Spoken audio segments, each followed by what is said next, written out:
All right, Council, it's 2 o'clock and I will call this Strategic Initiative Standing Committee meeting to order. Before I read the land acknowledgement today, I want to let Council know and staff as well as our residents that the town has lowered flags at Town Hall to half staff in recognition of the horrific discovery of the unmarked buried remains of 215 children at the site of a former residential school in Kamloops, BC. This unthinkable loss is a stark reminder of the history and impacts of the residential schools on the First Nations, Inuit, and Métis people of Canada. The town has also arranged for over 215 flowers to be placed at the Awan Gathering Place this afternoon. Jillian Morris, an Indigenous elder and member of the Unity Collective, will be conducting a personal ceremony of respect at the Awan Gathering Place this afternoon. And if residents want to go out and view the tribute, there will be a sign that says 215 flowers for 215 lives. Children found buried in a mass grave outside the Kamloops Indian Residential School in First Nation territory. The rest of the flowers are for those who are yet to be found.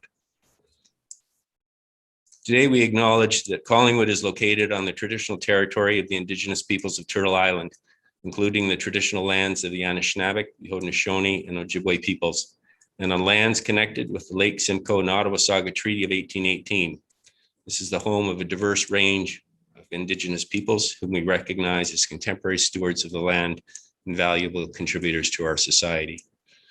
And I will look for a motion to adopt the agenda. And the motion reads that the content of the Special Strategic Initiative Standing Committee agenda for May 31st, 2021 be adopted as presented. Can I get a mover and a seconder, please? Councillor Berman and Deputy Mayor. All in favor? And that is carried unanimously. Declarations of pecuniary interest. Are there any declarations today, Council? Seeing none, that brings us to item 4. We have deputations, and there are 2 on the agenda for today. First one is effects of the interim control bylaw. Thomas Vincent, President of Global Hospitality and Balmoral Village, Inc. Sarah, can you please let Mr. Vincent in, please? Certainly, Your Worship.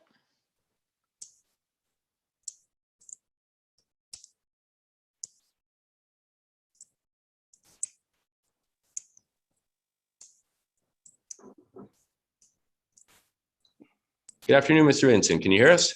Yes, Mayor. How are you today? Can you hear me? I'm doing well, thanks. We can hear you. It's a little, if you can turn up your volume, that might be helpful. It's a little faint.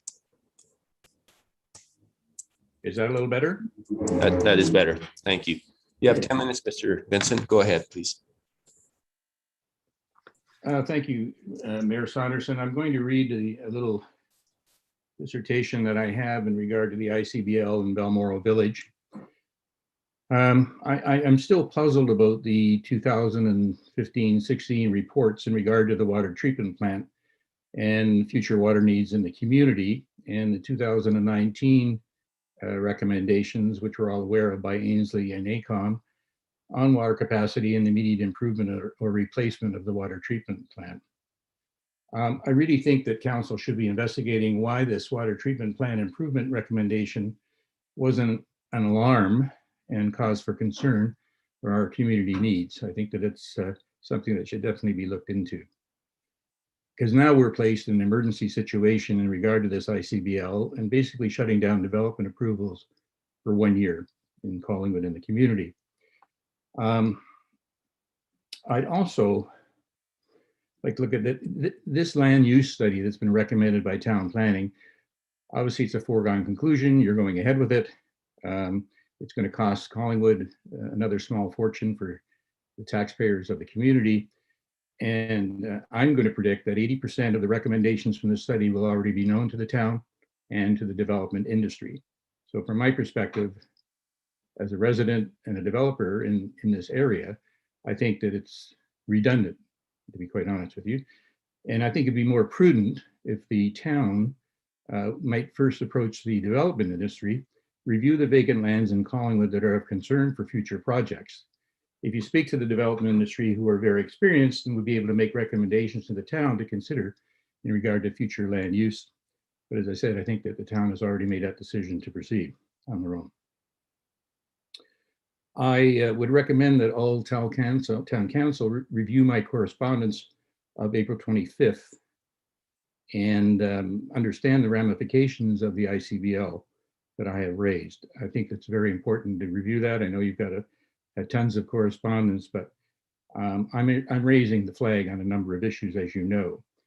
The town's approach to this IBCBL has been a challenge for the development industry, and our input is critical to making this process less onerous, I should say, for all of us. If planning and engineering in Collingwood had been on top of their game, we wouldn't be in this situation. Planning is supposed to forecast and plan for the future infrastructure and support commercial and residential development in our community. Planning and engineering are to act as the custodian. It's important to understand that. They are the custodian for the prudent development of our infrastructure. We have planning reports that are completed every 5 years. What was planning doing when the alarm bells sounded years ago for the water treatment plant and the future capacity? If council is not asking those questions, then I don't think that you are doing your job. Very, very simple. As far as the contracts are concerned for water treatment, as we all know, the other municipalities that we supply water through our water treatment plant did not pass an ICBL. So Collingwood owns and controls the water treatment plant and the flow of water to these municipalities. And we take all the economic consequences of the ICBL in Collingwood. And where is the fairness in that supposition and what we've done? I understand from the CAO that this meeting that you're having today will review exemption criteria for specific projects in Collingwood, such as a couple that are listed in Schedule A of the ICBL. In addition, there's now an exemption application process which has been put in place. And we will be submitting, obviously, an exemption request for blocks 2 and 3 of Balmoral Village. Further to my 2 previous correspondences with the town on the ICBL, the following information is criteria that needs to be taken into consideration in regard to Balmoral. And specifically, I've spent over 15 years since I purchased this land to create Balmoral Village, the only age-in-place adult lifestyle village of its kind in Ontario. I mean, I'm very proud of Balmoral. You should be proud of Balmoral. This is the only age-in-place adult lifestyle facility of its kind in all of Ontario. That's a big statement, but it's true. And it's a fantastic project. And a substantial amount of time and money has been put into the project already. We've designed the services. They've all been approved. All the services have been put in. They've all been constructed. Harbor Street, as an example, was constructed for the town at the expense of Balmoral. I don't know if you're all aware of that, but Balmoral paid for all of the reconstruction of Harbor Street. There were a few dollars that was put up with the town in regard to the DCs, but we paid something like $800,000 or $900,000 to construct Balmoral Street, Harbor Street at the expense of Balmoral. So we've played by all the rules of development for 15 years. We completed a block plan of subdivision, outlining all the criteria to build Balmoral, which obviously was approved by the town. We have built 96 bungalows in towns, a 50-unit seniors apartment building, 130-unit retirement residence. They're all constructed, they're all operating. When a plan of subdivision is approved, the complete servicing of the development is planned, and the overall layout and site plan is laid out for approval. The density of the project is approved, and the water and sanitary service allocations are calculated and approved according to the town capacity. So all of this has been done in the past. We spent hundreds of thousands of dollars to produce a subdivision plan that takes into consideration all of the density of the overall project, and therefore obviously the water and sanitation and everything that's needed. And we paid a substantial amount of the $7 million in total development charges. Of course, the other development charges will come through when the site plan applications for Block 2 and Block 3 are completed. And right now, the town is receiving $1 million, approximately $1 million in tax revenues from the buildings and the properties that have already been constructed. And when Blocks 2 and 3 are completed, the town tax revenue will increase to some $2 million a year. This is a very significant project, and it can't be delayed for another year because of this ICBL. The bottom line is we're not a greenfield site seeking preliminary development approvals. Our total investment in this project has been significant in time and monies. The project is a reality. We need the foresight of this council to exempt these 2 blocks at Balmoral as we proceed with the site plan approvals. Reid Heritage Homes will be giving a deputation for the exemption of condo block 2 at Balmoral, in addition to my request for block 3. And 3 will be a combined medical center and 35 much needed seniors rental apartments. And as we know, rental apartments are in very, very low supply, and good quality rental apartments are not available in Collingwood right now. So I hope that with the additional capacity that has been calculated recently in regard to the water treatment plan, the town can see its way to lift this ICBL sooner than later, at least favorably review our exemption for approvals of block 2 and 3 at Balmoral Village. So that's all I have to say about this right now, and hopefully some of these things have sunk in and you will act on them. Thank you, Mayor.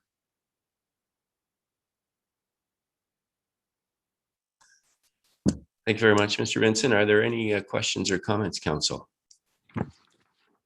Seeing none, thank you very much. And that brings us to our second deputation, which is effects and exemption to the interim control bylaw, Mr. John Welton. Sarah, can you bring in Mr. Welton, please? Certainly, Your Worship.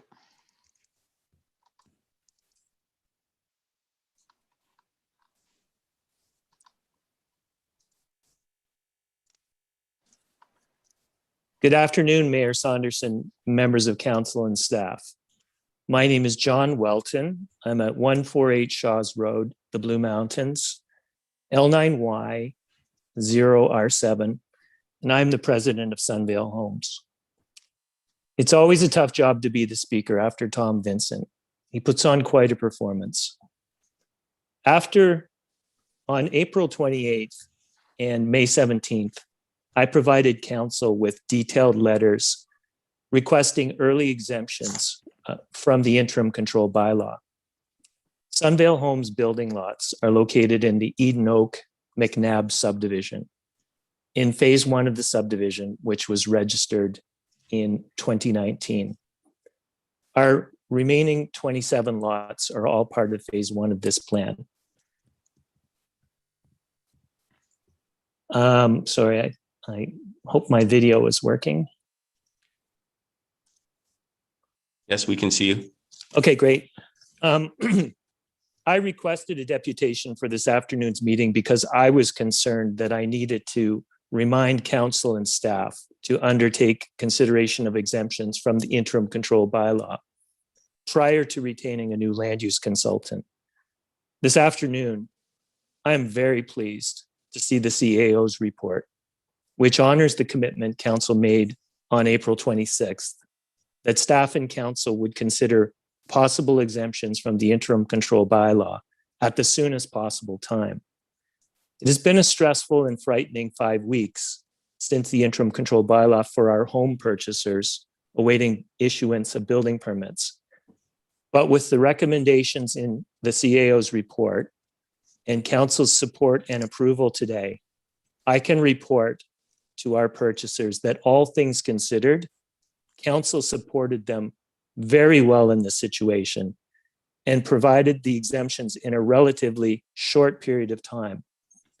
We appreciate the consideration for exempting our 27 lots for building permits and strongly urge council to implement the recommendations of the CAO's report.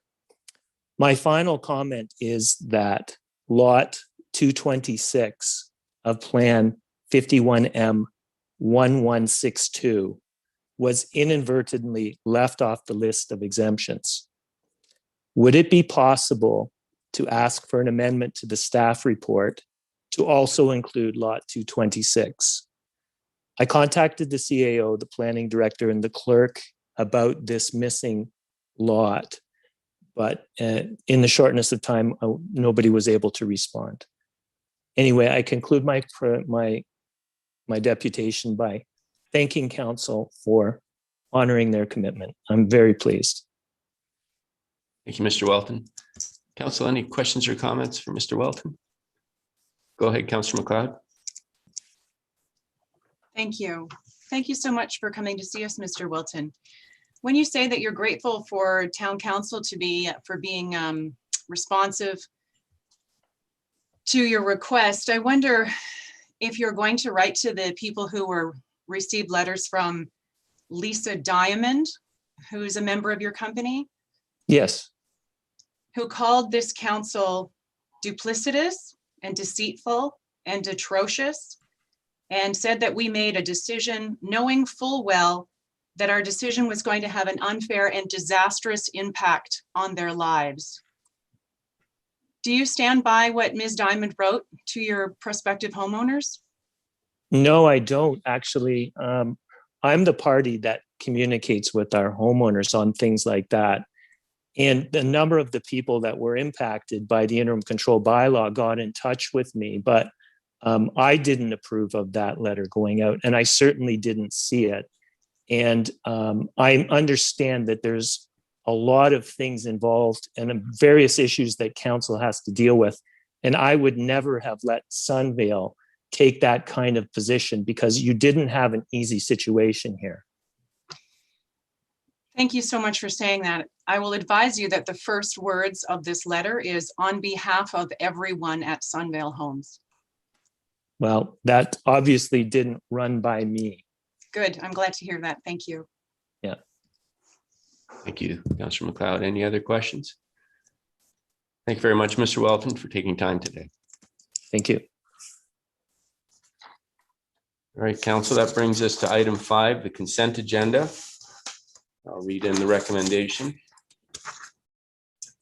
That the consent agenda, having been given due consideration by the Standing Committee, be received, and further that the information and opinions provided in the general consent agenda are that of the authors and are not verified or approved as being correct. And there are 5 items. 5.1, Balmoral Village, effects of the interim control bylaw.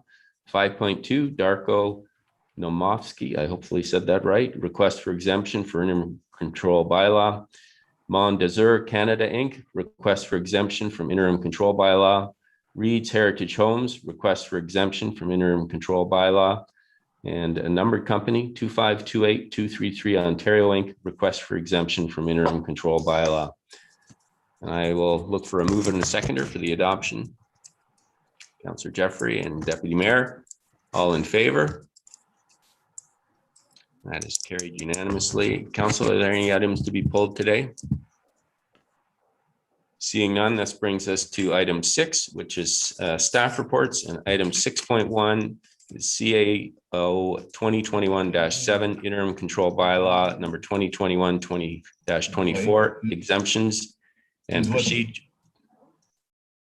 procedure for receipt and evaluation of exemption requests. I will pass it over to CAO Skinner. Thank you, Your Worship. I don't have too much to say by way of introduction, other than we've been doing everything we possibly can at the staff level to push forward engineering solutions, to push forward the land use study. And there will be an update of those 2 items at the beginning of the council meeting this evening, near the beginning of the council meeting this evening at 5. But right now, I will turn it over to Director Farr to walk us through and walk council through the recommendations related to interim exemptions during the period of the ICBL. Thank you. Thank you, CAO. Director Farr. Thank you, Mr. Mayor. CAO Skinner, a moment. Start the presentation. So next slide, please. So this is a report, a presentation in support of a report CAO.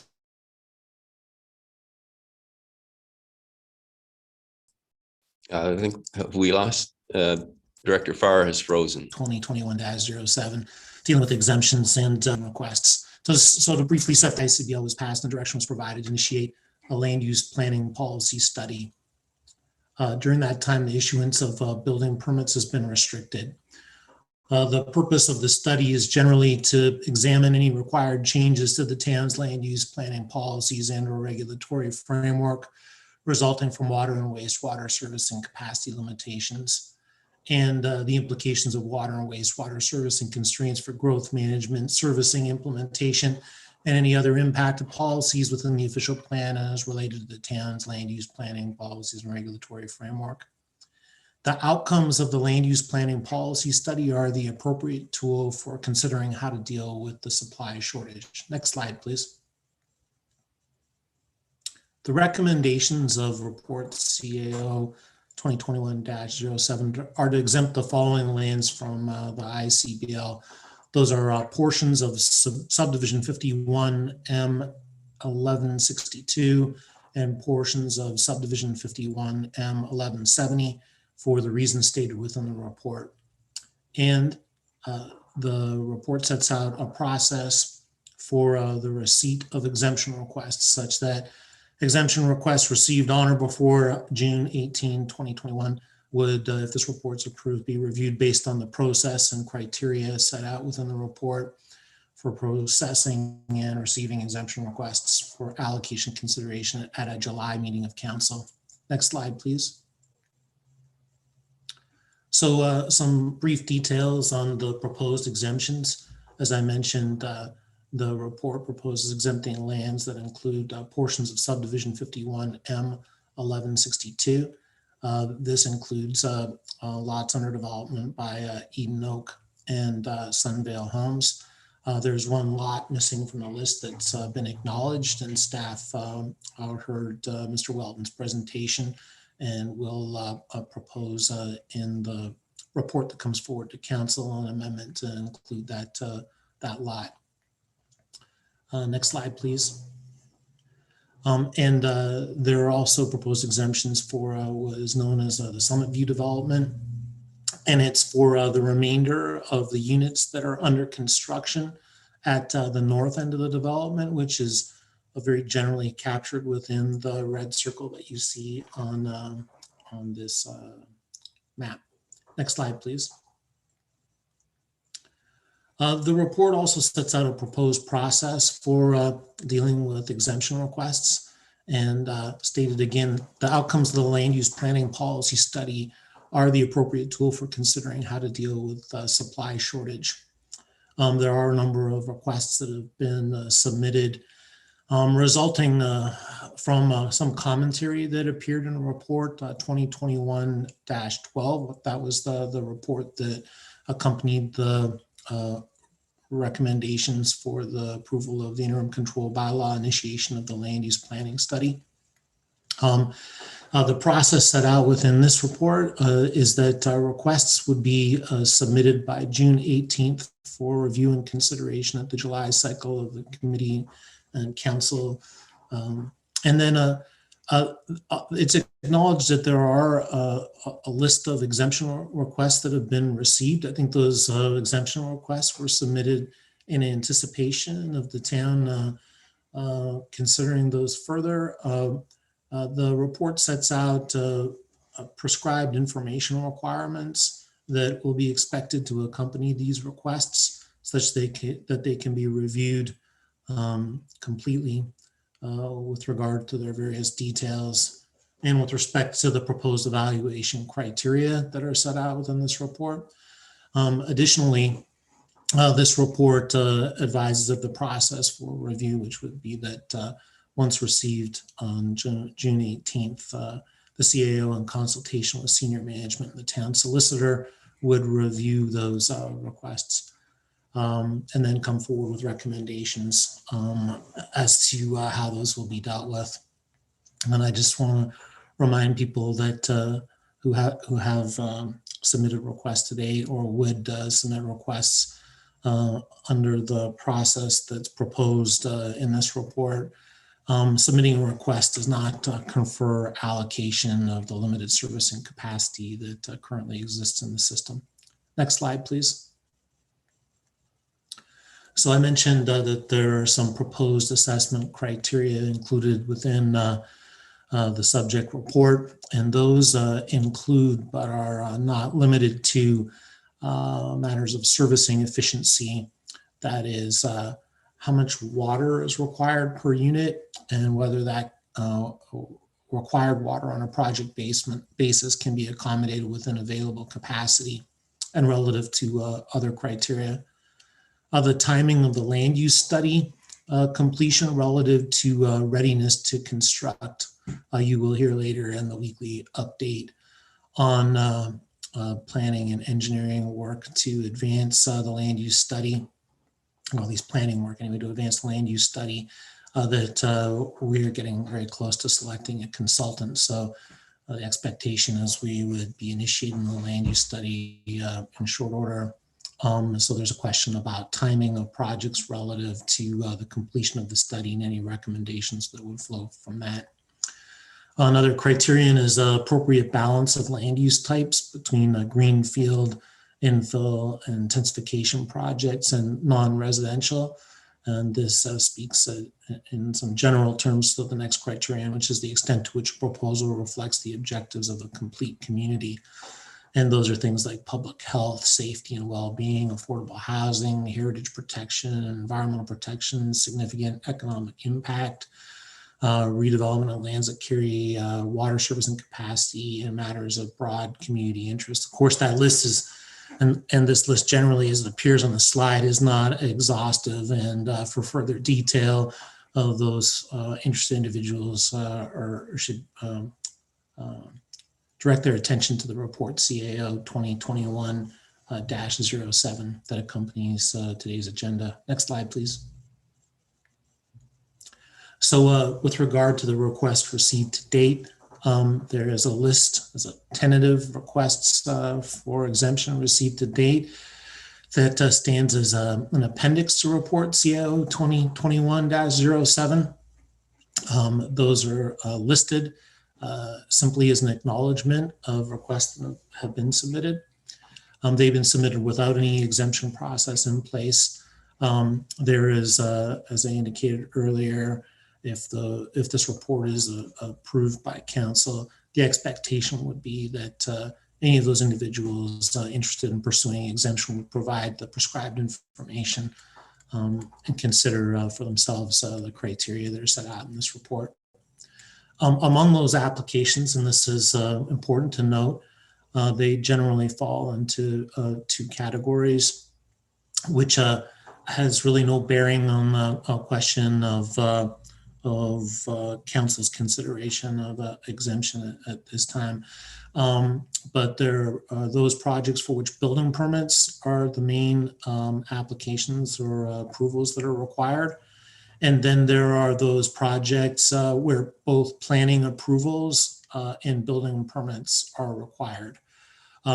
This is relevant insofar as those projects where planning approvals have not been issued. Council would be required to provide direction and approval with respect to those Planning Act applications. And there would likely be some procedural matters associated with those beyond simply issuing an exemption. And that will likely, that the additional details around this will likely come forward in due course. And these projects range from very simple projects to larger projects. It runs the gamut from accessory development to single lot home construction to larger developments. And they include the range of land uses, residential, non-residential, and infill projects. And that concludes my presentation. I'd be pleased to answer any questions. Thank you. Thank you, Director Farr. As this is an SIC meeting, I will look to the clerk to see if there's anyone in our audience that would like to speak to the report. Thank you, Worship. I believe there's a number of interested speakers today. And if you wish to address the Standing Committee and Strategic Initiatives, please press the raise your hand feature and we will unmute you to allow you to address the committee. Our first individual just identifies as representing the Collingwood Probus Club. So if they could introduce themselves whenever they unmute themselves, that would be great.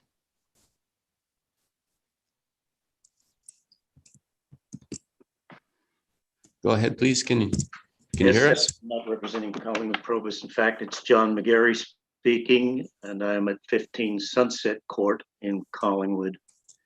So concerning the ICBL and water crisis, this crisis is an already expensive fiasco and will only become more so over the following months and years.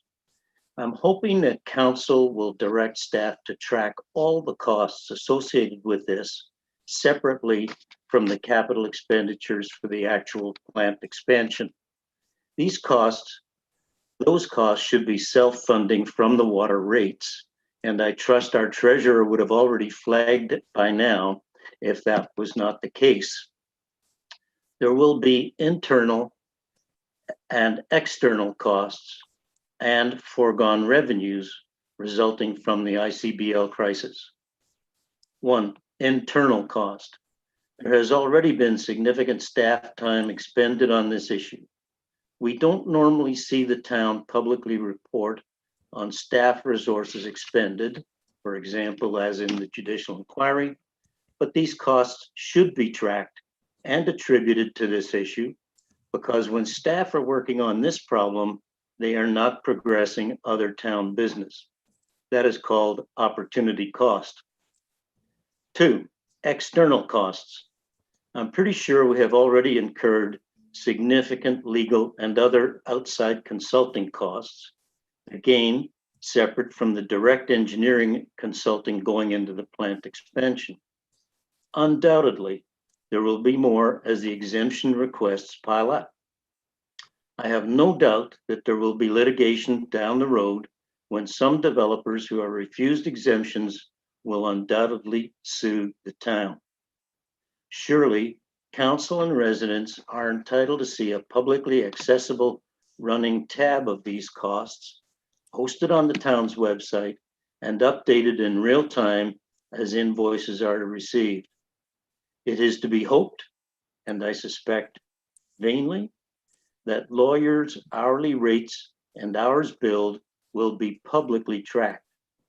No lawyer should be retained who is unwilling to agree to do so.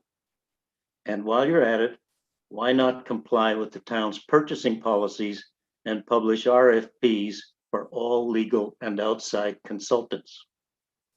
3, foregone revenue. Clearly, there will be future loss of development charges and property tax assessment growth increases that may be deferred or even lost forever.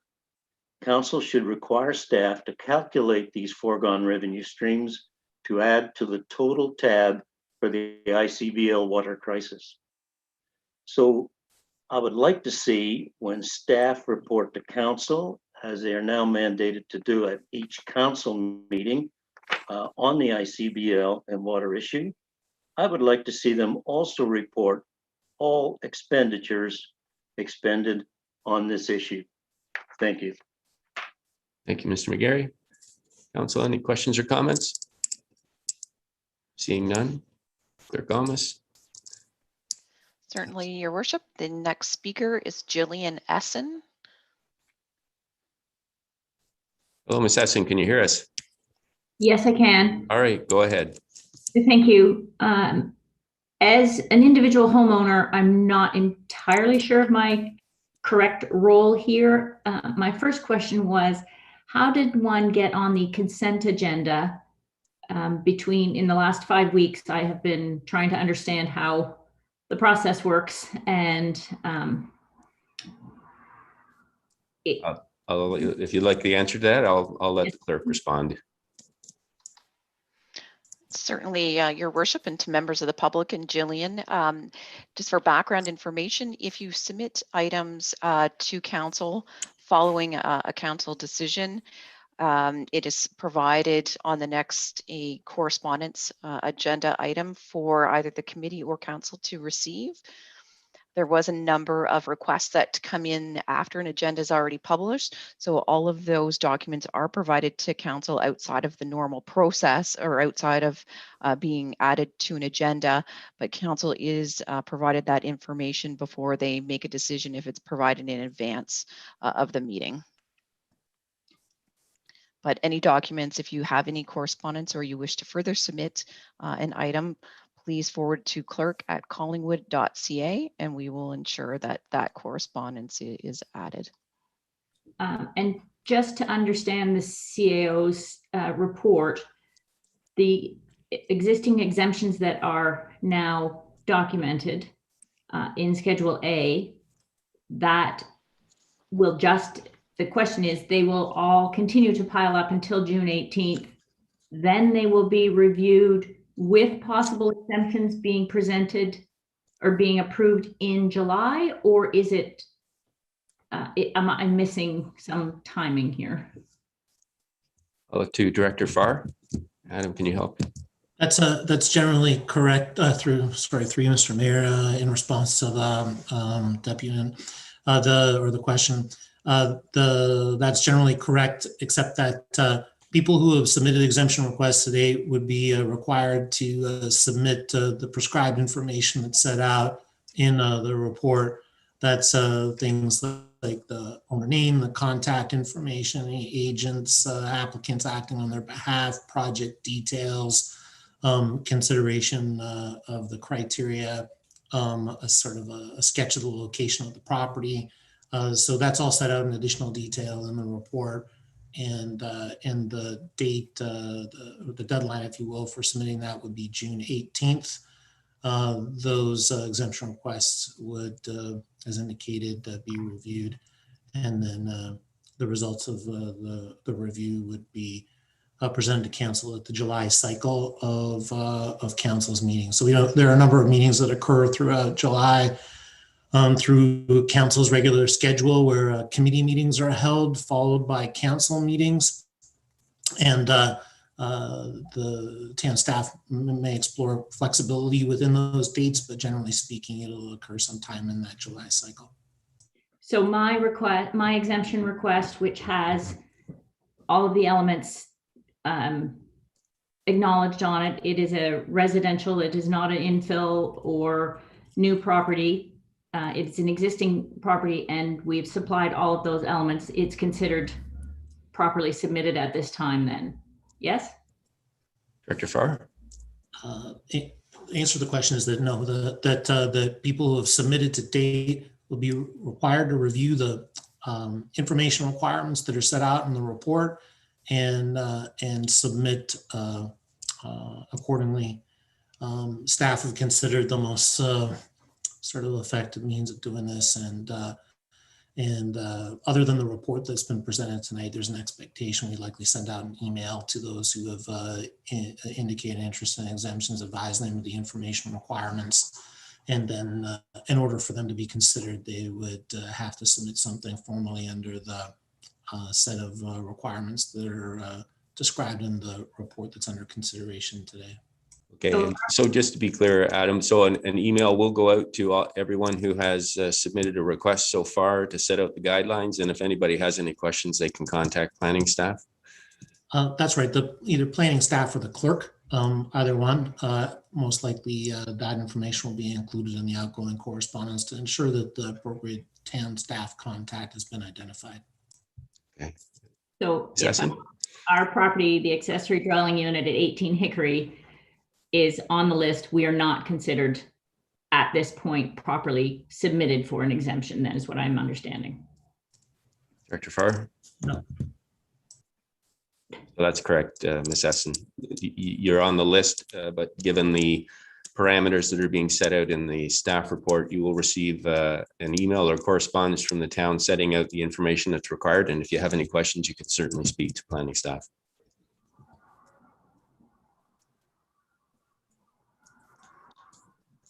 That's correct. Is that of assistance, Ms. Essen, or do you have any additional questions?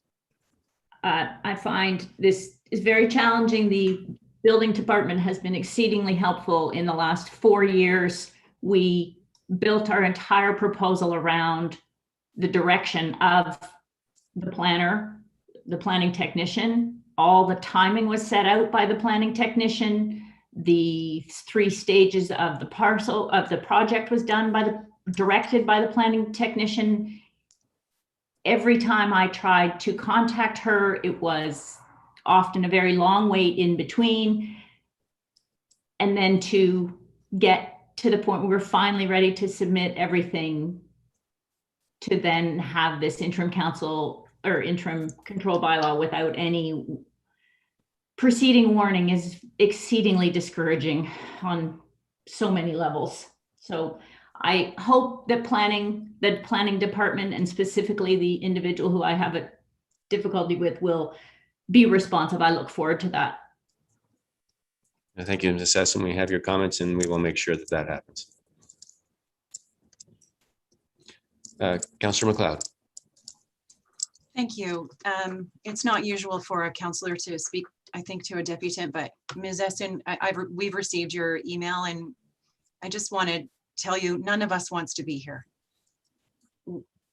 We didn't plan for this to go this way, and we're doing our very, very, very best. Thank you. Thank you, Councillor McLeod. Thank you. Thank you, Ms. Essen. Your worship, our next individual wishing to address the committee is Chris Matson. Mr. Matson. Good afternoon. Can you hear me? Yes, we can hear you. Go ahead, please. Thank you. I'm Chris Matson of Matson Planning and Development, and I'm representing the Summit View Plan. I was a delegation at the April council meeting.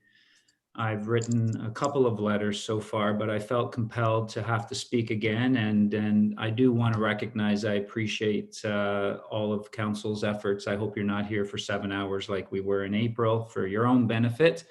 And I'll try to be short. Summit View, many of you all will know this construction site at the corner of Poplar and High Street.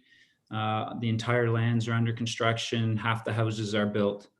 And as I've said before, and I want to say again, we're done. We are registered. I feel like I have to say this because I'm not sure that the information is being correctly provided through the reports.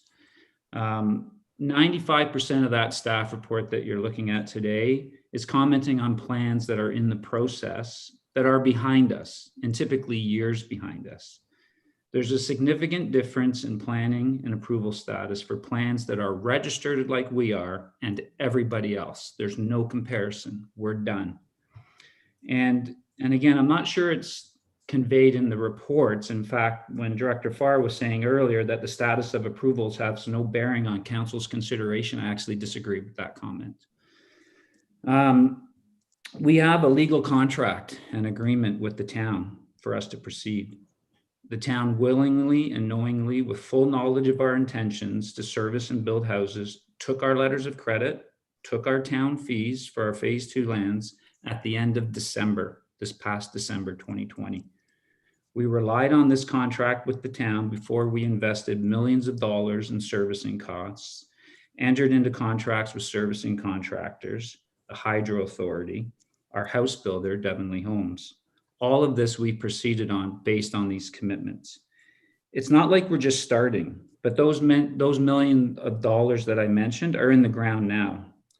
And just to be clear, so everybody, maybe not everybody's fully engaged in the development process, but I'm sorry if I reiterate things, but for us to pull a building permit and a plan of subdivision, first of all, we need to get approval to service our lands from the town, which we have. We then need to spend millions of dollars to install the pipes, the sewers, the roads, all of these based on contracts and commitments we have with the town before we proceed. So this really means our go or no go decision was actually made in October of 2019 when you registered our plan and registered our subdivision agreement, which had specific requirements on servicing allocation. We received approval. And this was again reinforced in December and January, this past December and January, when the town took $5 million in letters of credit and $260,000 in town fees that allowed us to proceed. So having said that, I'm not sure why we need to wait for a consultant to advise the town on the status of various projects, because any planner or engineer of any experience that you're going to hire will take one look at who is registered and who is not, and how many SDUs of allocation you have. And I think they're going to advise you within about 10 seconds that registered plans need to proceed immediately. Now, after you've made a couple of exemptions in your current report, and I do appreciate the 27 permits that we do have sitting in the building department, but after that, you have 985 SDUs available from what I can read, and based on very conservative estimates, without doing anything further, 985. So we believe you need to not only honor your commitment immediately on the exemptions for our 27 permits that are sitting in the building department, but also our remaining permits in our registered plan that I've just told you I've spent millions of dollars on coming to availability. So those are 193. It's 193 units, which if you do your SDU equivalent, it's 191 because there's a couple of semi-detached units in there. So it's 191 SDUs out of 985 SDUs. So we really hope that committee and council understand that the town has already committed to us to proceed going back months and years. And we really do think you need to include all of Summit View in your exemptions before any other plan is considered. So I think that's all I'd like to say. I'm happy to answer any questions. And although I do have a couple of letters in there on behalf of Summit View, we're hoping that if you're meeting again before June 18th, that you consider our full plan for exemption, and then we can get out of your hair. But we do have these commitments, and we feel that that is somehow being missed. Thank you. Thank you, Mr. Mattson. Council, any questions or comments? Councillor Doherty. Thank you, Worship, and thank you, Mr. Mattson. The 985 units that are remaining from the staff report would be allocated over the next, well, until the time that the new system comes on stream. So at least 4 years. Is there an opportunity with your 193 units that are registered that these could be staged or phased such that we would not be issuing 193 permits all at once, not knowing when those units would be completed and ready to be occupied? Yes, through you, Mr. Mayor. Yes, in one of my letters, I did lay out a bit of a roadmap for that exact same question. And although we feel today 100% of our plan should proceed, we were actually kind of reaching out with an olive branch and saying 89, like we can split our last phase into two. So to answer your question directly, 89 lots, call it our phase 2A. It doesn't have an official phasing, but 89 lots. We laid out a roadmap where we would agree to pull those permits. I believe it was no sooner than September of this year. We'll agree to that. And then we wouldn't flush toilets until next spring. So that's actually after almost at the end of your 1 year on your interim control bylaw. And then the balance of the 104, we would agree to pull permits next year on and not flush toilets until I believe it was the end of 22. So we just didn't kind of come in with all bluster and say, give us our allocation. We really tried to reach out with a roadmap to say how we could accommodate each other and still allow us to proceed. We're servicing everything, because as I said, we've got millions in the ground now, but to your point, yes, we could take the 89 and then the 104. Thank you very much, Right. Mr. Mattson. Council, any other questions or comments? Seeing none, thank you very much, Mr. Mattson. Thank you. Sarah? Certainly, Your Worship. We have two more individuals wishing to speak. So as we queue up our next speaker, just a reminder, if you wish to address the standing committee, please press the raise your hand feature and we will add you to the list. Our next speaker is Mr. Don Reid.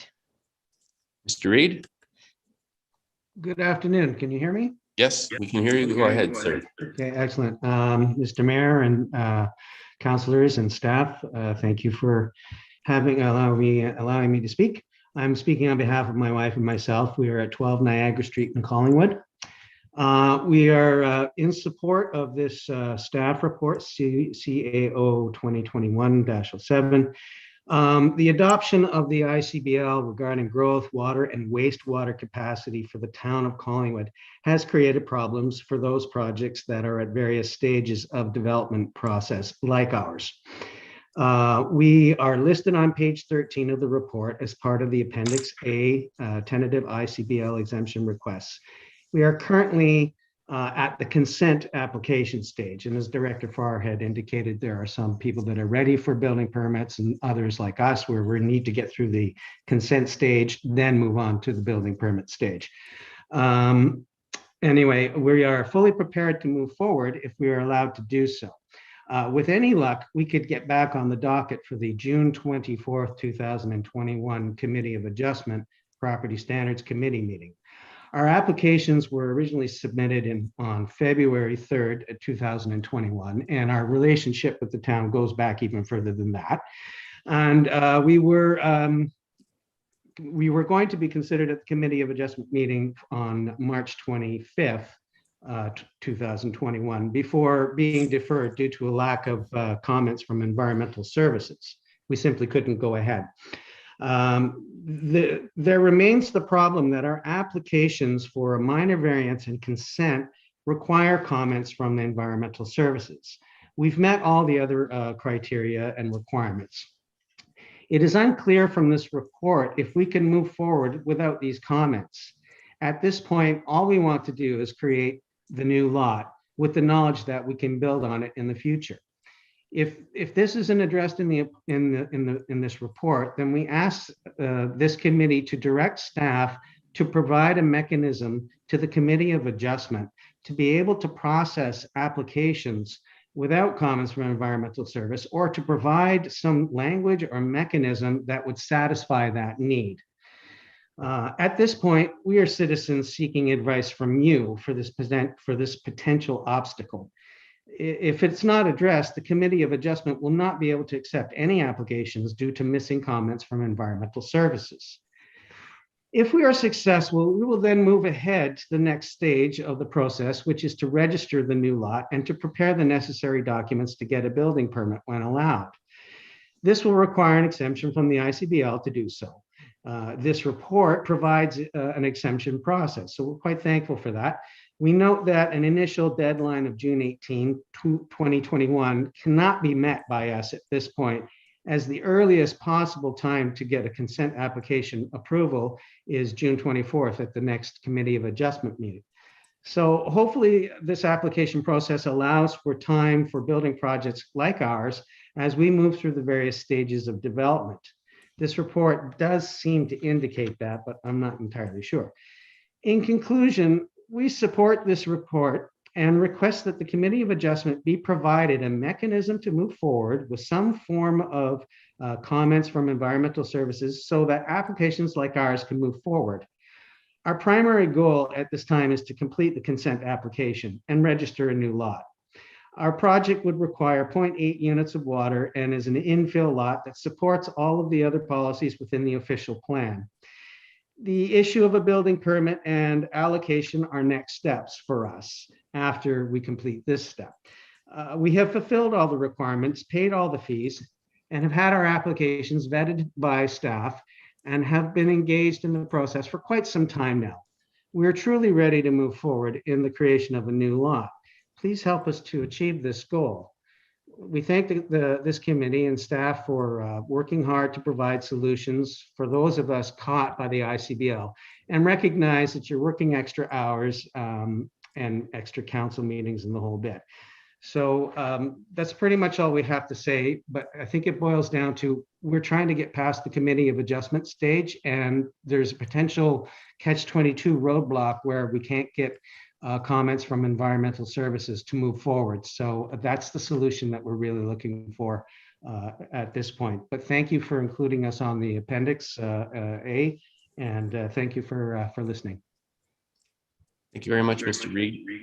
And I think Director Farr, you've heard those comments, and will staff take that away to look at the request with respect to getting before the Committee of Adjustments?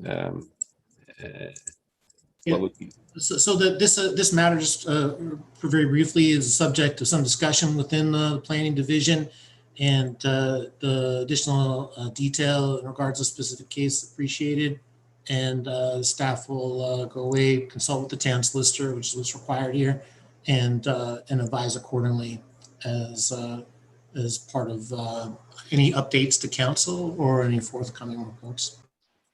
Right. And if the individual wants to send correspondence directly, we can relay whatever interim information may be available if it doesn't require council acceptance. As it relates to the question. Thank you, Director Farr. Councillor, any questions or comments for Mr. Reid? Go ahead, Councillor Jeffrey.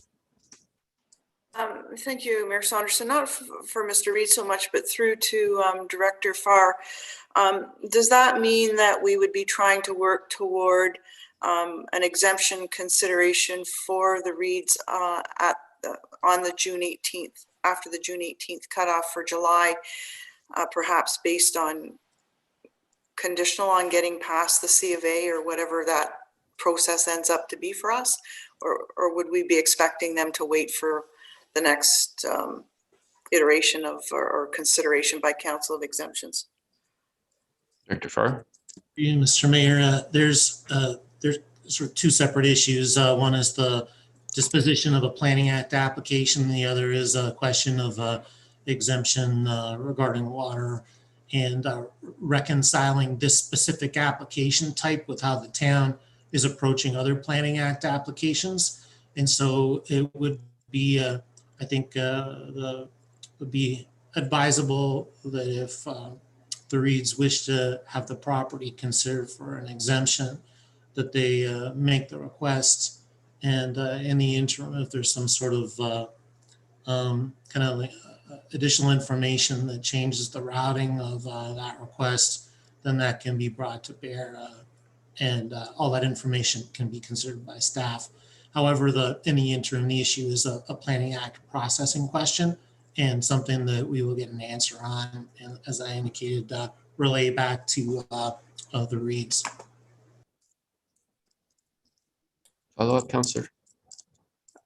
Okay, so that's a definite no on meeting the June 18th submission, or still a potential to have it on the July consideration? Or it's just we don't know yet?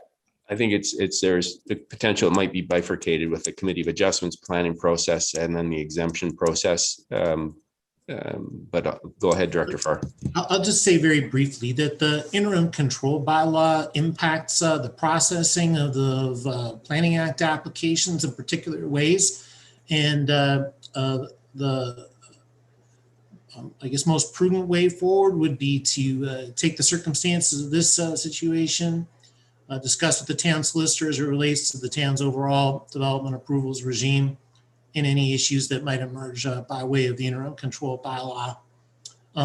As it relates to the Reid's request for the exemption, my advice at this time would be that they provide the necessary information pending the approval of the report that's in front of committee and ultimately will be in front of council.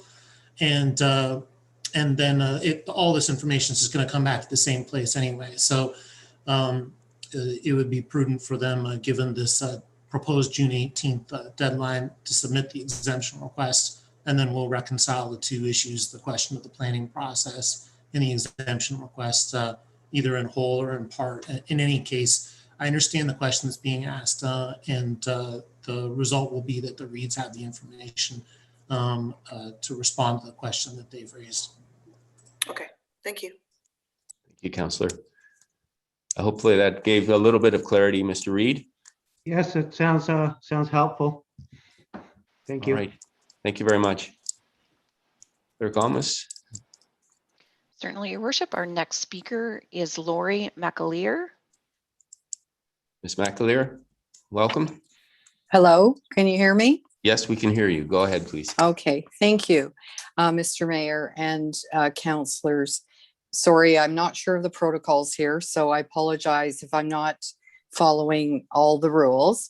I am a pre-build purchaser on McLean Avenue, lot 243.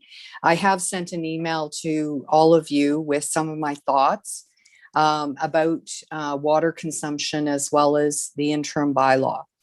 And some of the things that have come to my attention, and it also was raised by Mr. Vincent earlier on in this session, was with respect to the water contracts with New Tecumseth and the town of the Blue Mountains. And my question, one of my questions is when is the contract renewed with those municipalities?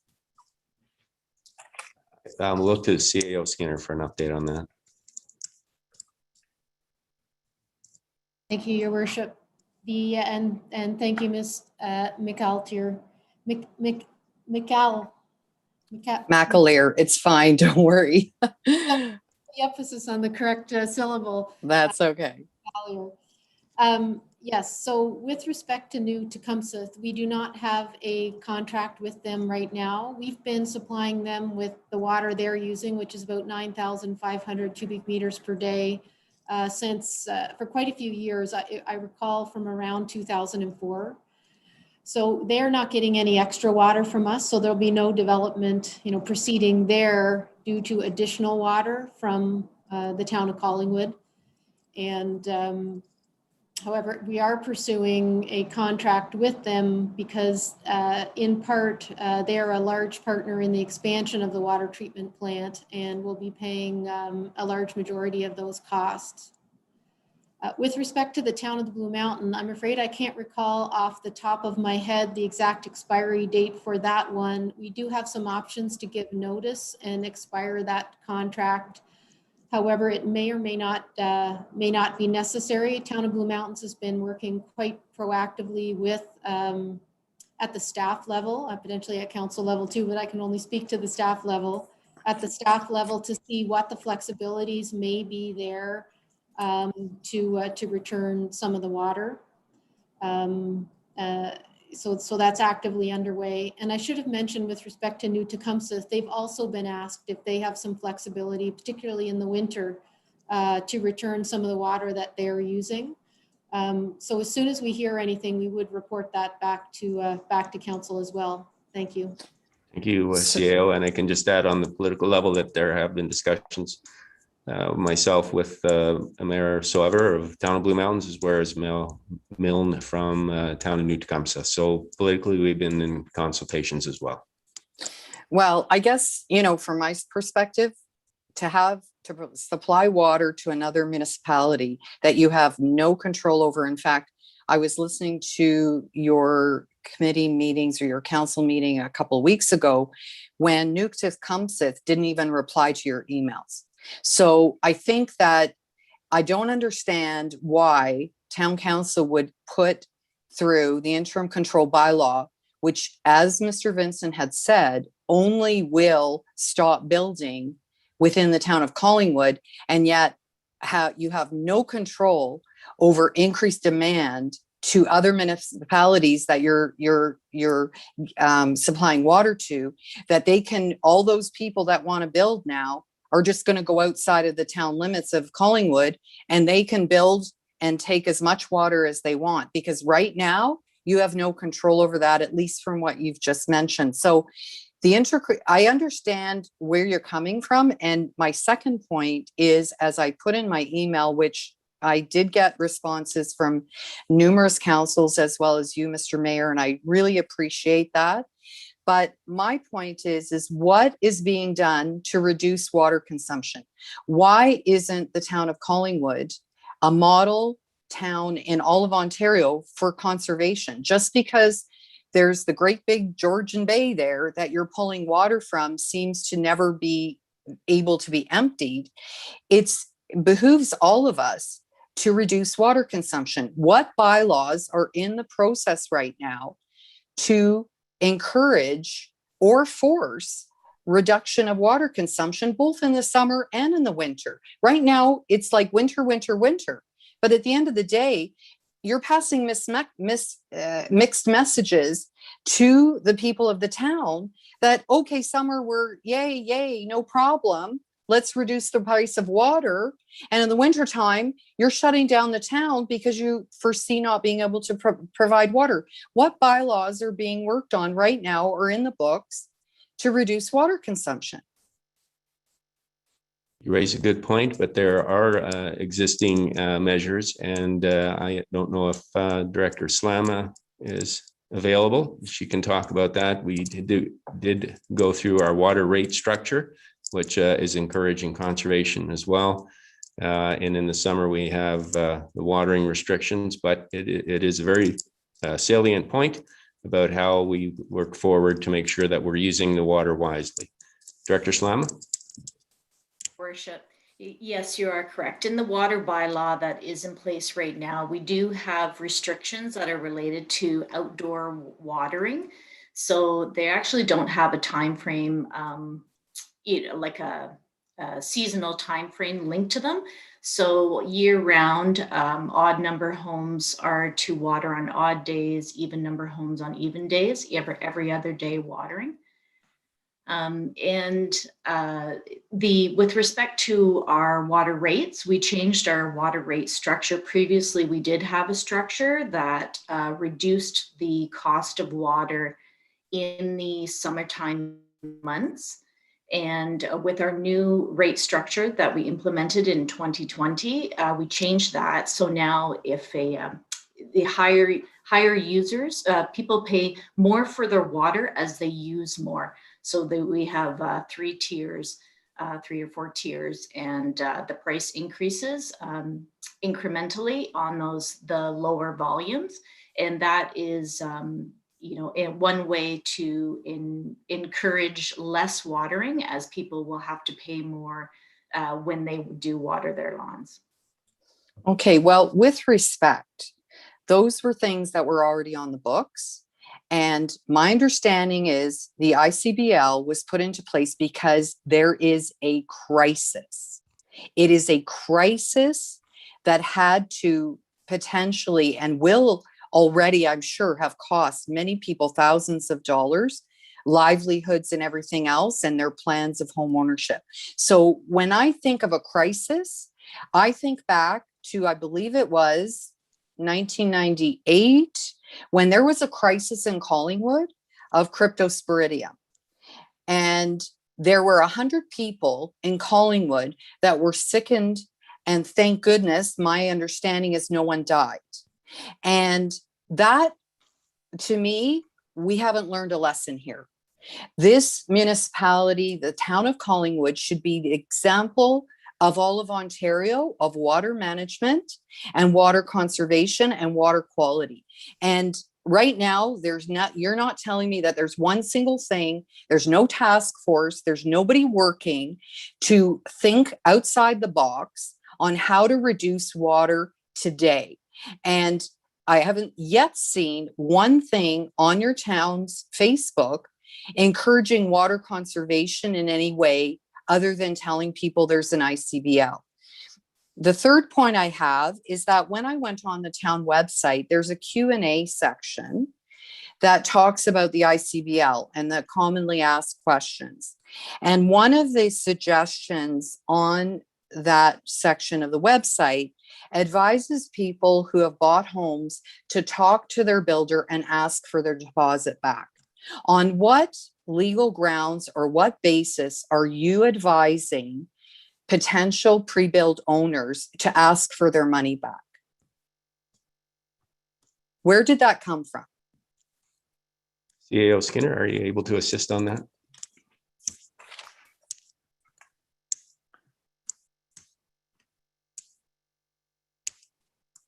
Thank you, Your Worship. I would have to look into that point. I could only imagine that it was related to people who may wish to talk with their builder and examine a number of options that may help them to fulfill their home goals.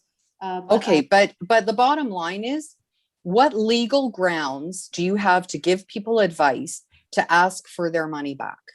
Like, where is that coming from? Who wrote that? We'll take that under advisement, Ms. McAleer. Okay. I don't know that it was legal advice. I guess it was a suggestion for those that are in agreements of purchase and sale. Well, what bothers me about that is that this is an answer to this problem to people like me coming from the town council or the town, the management of the town. And that to me is very revealing about like a solution to this problem. And I really do take exception to that. The third thing I understand, and maybe I'm misunderstanding this process or this exemption application process. I just would like to confirm that what you are saying, if someone has applied for an exemption to the ICBL, and I just want to clarify this, are you saying that they will not know if they have received an exemption until July? Is that right? It will be coming back before council in July. And as Director Farr indicated, anyone who's applied so far, if this framework is passed, will receive information from the town, setting out the information that's required to complete the application. And then it will be considered in July. And I don't know if staff has anything to add to that. Go ahead, CAO Skinner. Thank you, Your Worship. I was just wondering if it would be possible for us to hear which development this pre-purchase may be within, just in case it's one of the ones that is in the recommendation today. Okay, Ms. McAleer, where is your? It is in through Sunvale Homes in the Eden Valley Estates. And I did purchase my home in August of last year. So that is one of the exemptions that are being proposed in the report. Okay. So your lot, if it's in the Sunvale development, it's one of those 27 lots, I think that Mr. Welton spoke to, and that is an exemption that's on the table. Okay. And I just want to say that at the time that I sent my email to all of council, I didn't know if my lot was involved in the ICBL or not. And I honestly feel that the ramifications on top of a year of a pandemic for people, this is a huge undertaking. And I would strongly encourage everyone to understand that it's not just to stop the water consumption by stopping building. I think it's absolutely imperative that all of those measures and bylaws be put forward, and community activism to reduce water consumption overall. And as a future resident of Collingwood, that's the town I want to live in. Thank you. you. Hear you loud and clear. Thank you for that. Thank you. Councillor Hamlin. Thank you, Mr. Mayor. I exchanged several emails with Ms. McAleer in April, and it resulted in an email of mine to Director Slama. And I just wanted to confirm with Director Slama her advice back to me, because I had asked, what about conservation efforts?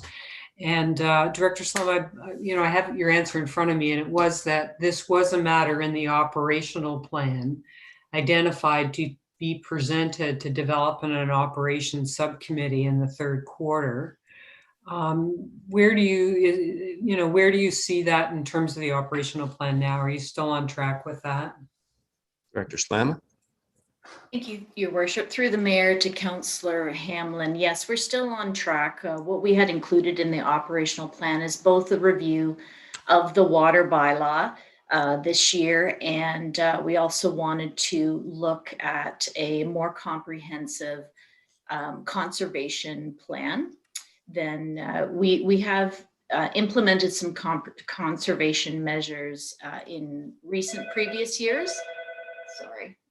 But it hasn't been at the forefront except for our change in the rate structure the last year. So Manager McGinnity intends to develop a more comprehensive conservation plan.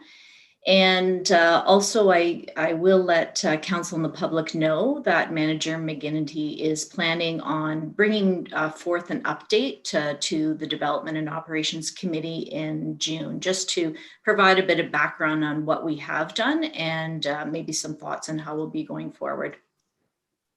Yes, thank you. I think that would be great. Okay. Thank you very much, Ms. McAleer. Clerk Almus, do we have anyone else? Yes, we do. We have 3 more individuals. The next speaker is Jeff Robinson. Mr. Robinson?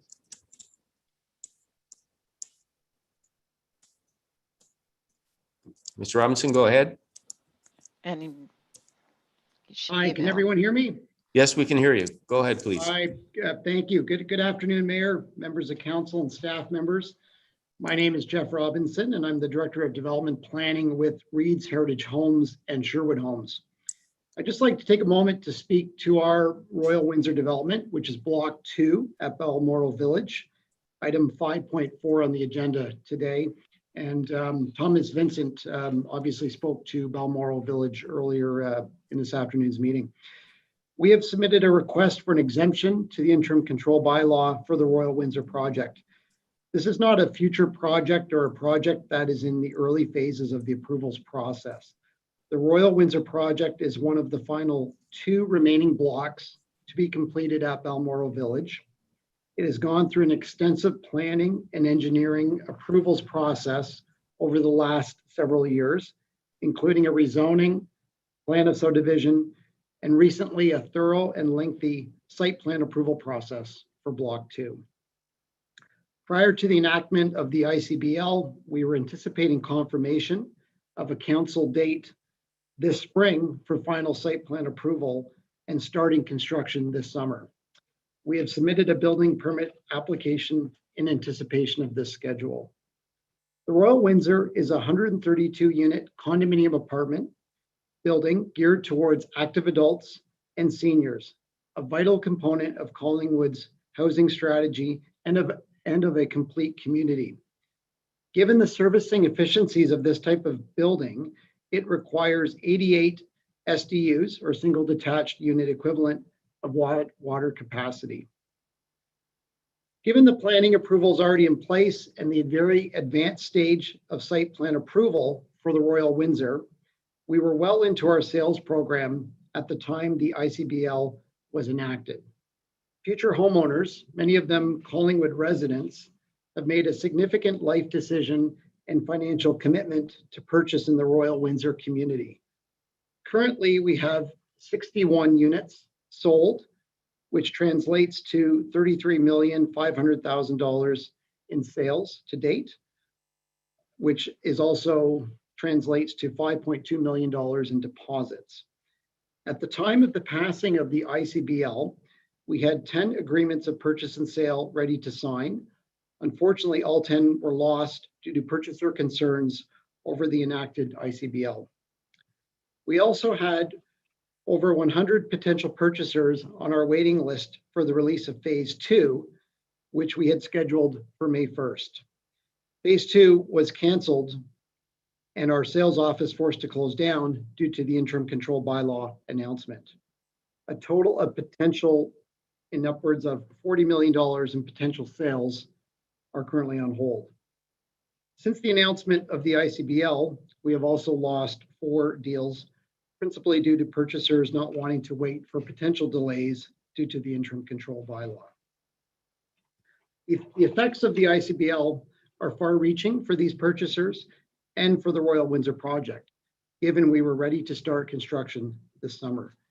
We respectfully request Collingwood Council to consider our exemption application. Thank you, and I'd be happy to answer any questions you have.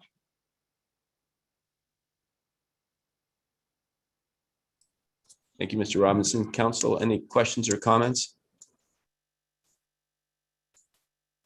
I don't see any, and we have your request, Mr. Robinson. Thank you. Thank you. Clerk Almost. Certainly, Your Worship. We have, I believe it's Mr. Matthew Pretty wishing to address the standing committee. Mr. Pretty? Yes, good afternoon. Good afternoon. We can hear you. Go ahead. Awesome.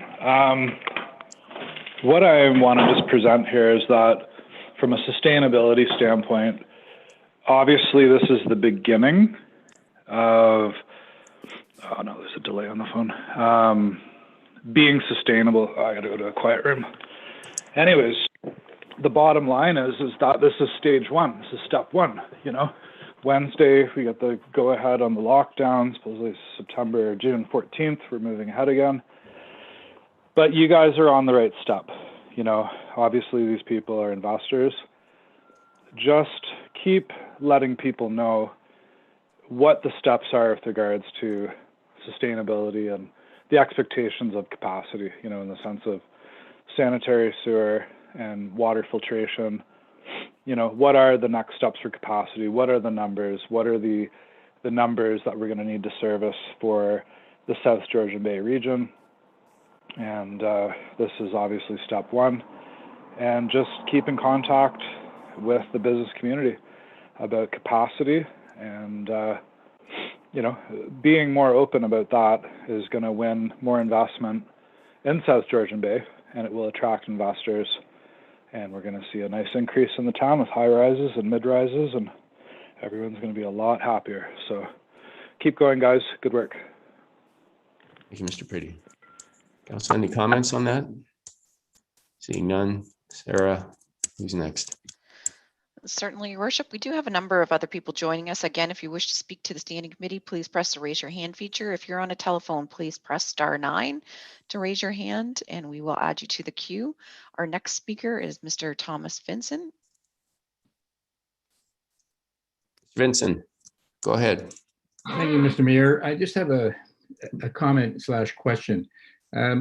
We have a water park facility that we are intending to build in Collingwood behind the McDonald's and the Tim Hortons. Does this fall under the ICBL, by the way? Number one. Number two is, how do you work on what calculations have you put together in regard to the water park facility? And we're talking about a crisis for water, and now there's drinking water, and the water we may use there would be a little different, but it's still an issue of water. An interesting PR issue that you guys are going to have to deal with of building a multi-million-dollar water park facility, and the development industry's closed down on the other side. Anyhow, I just thought it was an interesting thing that maybe you could enlighten us on. Thank you for that question. I'll look to staff for an update on that. Who wants to take that? I'll look first, I guess, to CEO Skinner, and we'll go from there. Thank you, Your Worship. That is a really interesting question that Mr. Vincent brings up. We did take because of where it was in the development stages, we had already included the water park in the amount of water being used by the approvals that had been issued. And a while ago, because we have known about water constraints for some time, when the design was being created for the water park, it was created as a water reuse facility. So not to say that there won't be water used there most certainly will be evaporation. However, all the water that runs over the children and back into the drain is actually processed and then comes back out to be sprinkled a second or a 100th time. So I don't know off the top of my head if the exactly what the uses are there for the water park, but they're probably a lot less than one might have considered for that type of a facility. So a good point, and I hope that that gives you what you need in the short term. Thank you, CEO. Mr. Vincent? I guess the only question I had is, how does the ICBL affect, the public works versus we know what is happening to the private works? CAO Skinner. Thank you, Your Worship. In the ICBL itself, there's currently very few exemptions. And this will be confusing because it's also called Appendix A, but it's not the Appendix A you're seeing in today's report. It's the one in the actual ICBL from April 26th. It includes one development that was being approved that day, which was 10 Greco Court. And it also includes the town, any work on town lands. So there's a limited amount of work on town lands. There is a washroom in the Sunset Point Park that's being developed with 1 or 2 stalls. There's the water park that Mr. Vincent mentioned, and as well the washrooms at the soccer fields. And I think those are the only ones, to my knowledge, going forward in the short term that have been included in the water that's been allocated to date. Thank you. Thank you, CAO. Mr. Vincent? I'm fine. I just think that you're going to have a message which you're going to have to craft out to the community in regard to what's going on with the ICBL vis-a-vis the water park. Yes. Thank you. Councillor Hamlin, you'd like to speak? Yes, thank you, Mr. Mayor. I just wanted to say my understanding certainly is it's not a water park that's being proposed. And when I hear the word water park, I think of Canada's Wonderland or Ontario Place. As I understand it, what's being proposed is a splash pad for toddlers and that the water is all recycled. So I don't know if staff has a different view, but that's certainly what's in my mind. So I just wanted to reassure Mr. Vincent that this wasn't Canada's Wonderland that was being proposed. Thank you. It normally, I mean, from when I hear from Dean, it's called a water park. It's not called, well, that's the information that I seem to have garnered versus being a splash pad. But I mean, it's all semantics. It's all about the amount of water to be used. Forget about how it's being used. Oh, your point taken. Thank you. All right. Clerk Almas. Your Worship, that was our last speaker. All right. Well, then I will open the floor to council members. Questions on the exemption proposal and the exemption procedure as outlined in the report. Questions or comments, council? Councillor Doherty and then Councillor Madigan. Thank you very much. I am generally in agreement with staff recommendations for this allocation policy going forward. It appears to me to be transparent. It seems to me to be fair. And based on the parameters, I think it will allow us to have a fairly organic distribution of water rights from now until the time that the water treatment plant is fully expanded. I did have a question.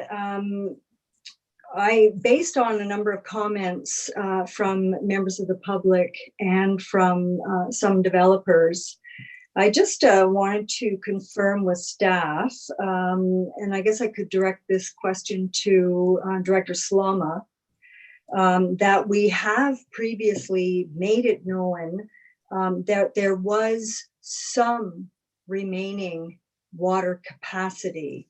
And that is what this allocation policy is pursuing.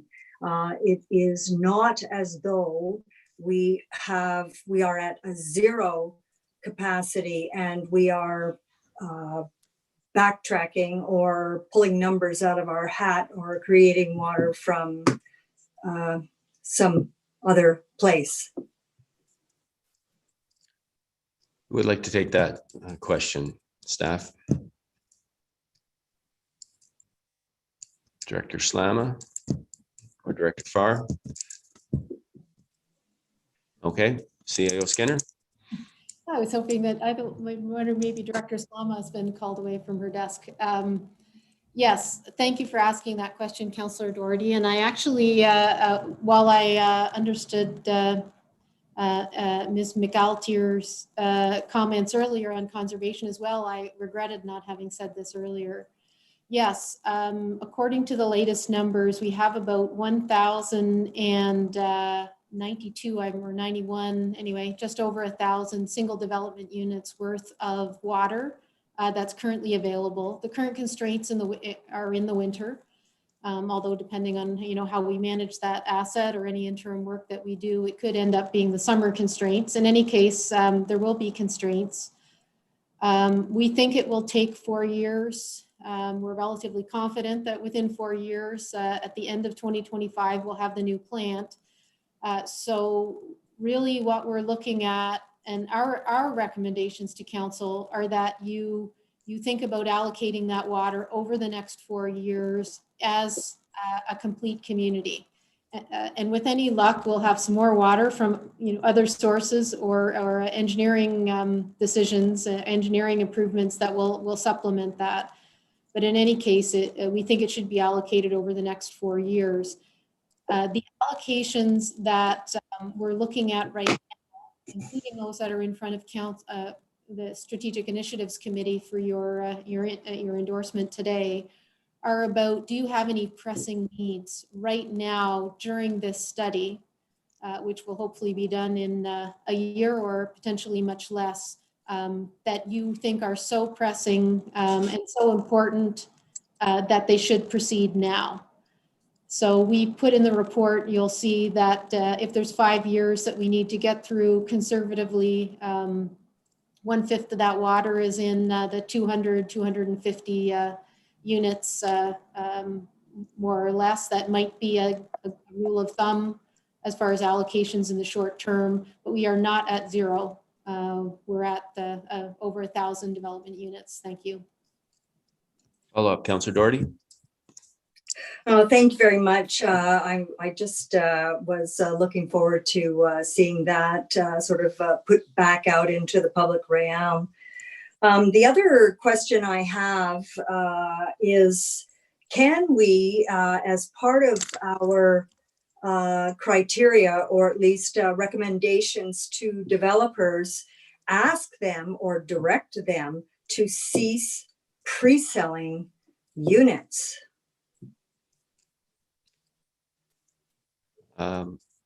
Director Farr, go ahead. Through you, Mr. Mayor, Councillor Doherty. We've been contacted by a number of people who have been exploring the opportunity to purchase units and projects that the very earliest stages of the planning process. And there's a legal right for developers to be able, where there's a block that's a sufficient legal definition to allow for pre-sales. In fact, prior to any Planning Act approvals, this has been a subject of some confusion among prospective purchasers, among those projects that have been impacted by the ICBL. Insofar as those purchasers have assumed that because pre-sales have occurred, that planning and or building approvals have in fact been issued, and that's not the case. Mm-hmm. And there would be no, I mean, not within my realm of knowledge, is there an option for the municipality to dictate whether or not pre-sales occur on such properties. But the question is helpful in regards to responding to those types of questions that staff have received as relates to impacted projects and interested purchasers. Thank you, Adam. Councillor Doherty. Thank you. So I guess I could understand to some degree why we couldn't dictate that pre-selling be curtailed, but it seems to me that it would be wise for us to message to prospective purchasers that at this time to purchase or to pre-purchase new build would be at their own risk, that it would not necessarily be guaranteed, their final closing date would not necessarily be guaranteed until the ICBL is lifted. Thank you. That's just a comment. Okay, thank you. CL Skinner and then Councillor Madigan. Go ahead, CL Skinner.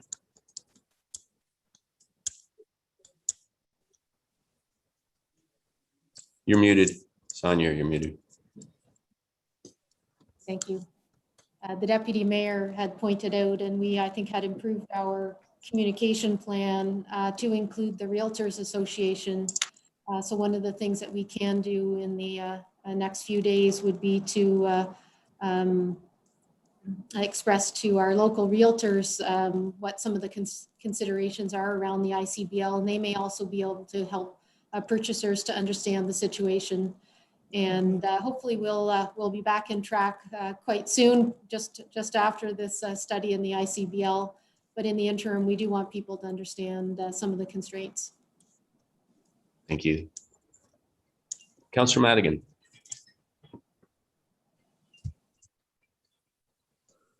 Thank you very much, Mayor Saunderson. I appreciate you giving me this opportunity.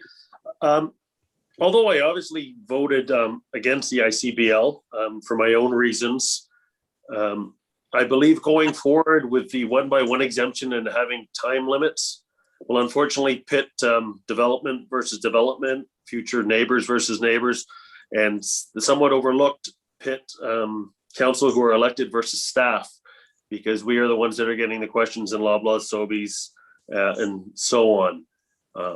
And we heard today Mr. Matson's comments. We also heard Mr. Weldon's comments, and he seemed very thrilled to be able to have his exemption heard today.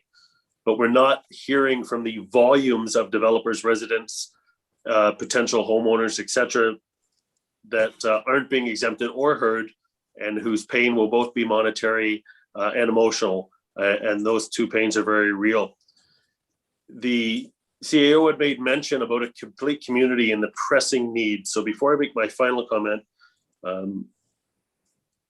council is being used, unfortunately, by the public, as we should, as a scapegoat. And I would like to see some accountability on this.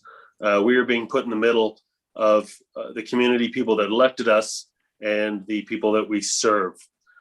But that being said, I have faith that our staff can bring us one list, so we only have to vote once. And I believe we should, to quote my friend, do it once and do it right. I believe this will help us see what developments and what needs of the community over months, just not piece by piece by piece. So that being said, I don't want to die on my sword over this, but I will not be voting for any exemptions as long as it is piece by piece. I would like to see one list, give our staff the power and give them the recipe for success that they can succeed, and maybe give them 60 days to put together one list that is educational and informational to us, the council, so we're not being put against developer versus developer, neighbor versus neighbor, and council versus staff. So those are my comments, and I thank you very much. Thank you, Councillor Madigan. Councillor Hamlin, and then Councillor Jeffrey. Thank you, Mr. Mayor. I agree with Councillor Doherty's comments on the report that's before us and the criteria for how exemptions should be looked at. I think it is a well thought out plan. I do not agree with Councillor Madigan's suggestion in terms of not giving the exemptions that are before us today. Those 100 or so odd lots that staff is recommending we proceed with exemptions for today are the completions of 2 existing subdivisions, and I believe we have a legal and moral obligation to finish off those 2 subdivisions. So I will be voting in support of that staff report. Thank you, Councillor Hammond. Just a reminder, this is a committee meeting, so what gets passed today will come back, and we are planning a special council meeting for this Thursday afternoon to ratify the decisions of today. So just so that's clear for the public as well. Councillor Jeffrey. Thank you very much, Mayor Saunderson. I too will be supporting the exemptions that staff put forward today. seeing the criteria that's in place and the steps going forward. I would have preferred to see the entire list today, but I just wouldn't have the desire to put these people at any more angst if we know these ones can go forward. So, but in terms of the criteria, I'm wondering, all of us are receiving questions just nonstop with respect to this. And the one I got, which may have been covered off by servicing efficiency within the criteria, questions I received were, what are developers doing within their development to reduce their water usage within their developments? And could the Georgian Triangle Development Institute help with identifying what those might be? And could they be a separator in the criteria, or at least something to help us get more efficiency on board with the units, such as dual flush toilets and those kinds of things? So I was just wondering if Director Farr could confirm that service efficiency would cover that off, or if we can do a better job of asking developers to do more within their developments. Thank you. Thank you, Director Farr. Through you, Mr. Mayor, Councillor Jeffrey. Servicing efficiency, the way it's referenced right now, and it's kind of captured in the context of the report, is referring generally to the efficiency associated with different types of dwelling units. So there's a table in the report that speaks to water usage in apartments, which is a fraction of, and it's a specific fraction, it's a 0.66 of the amount of water that's used in a single detached dwelling. And townhouses are similarly less water intensive than single detached. However, municipalities that are seeking to advocate for further water use may explore things like green building standards as an option for achieving that.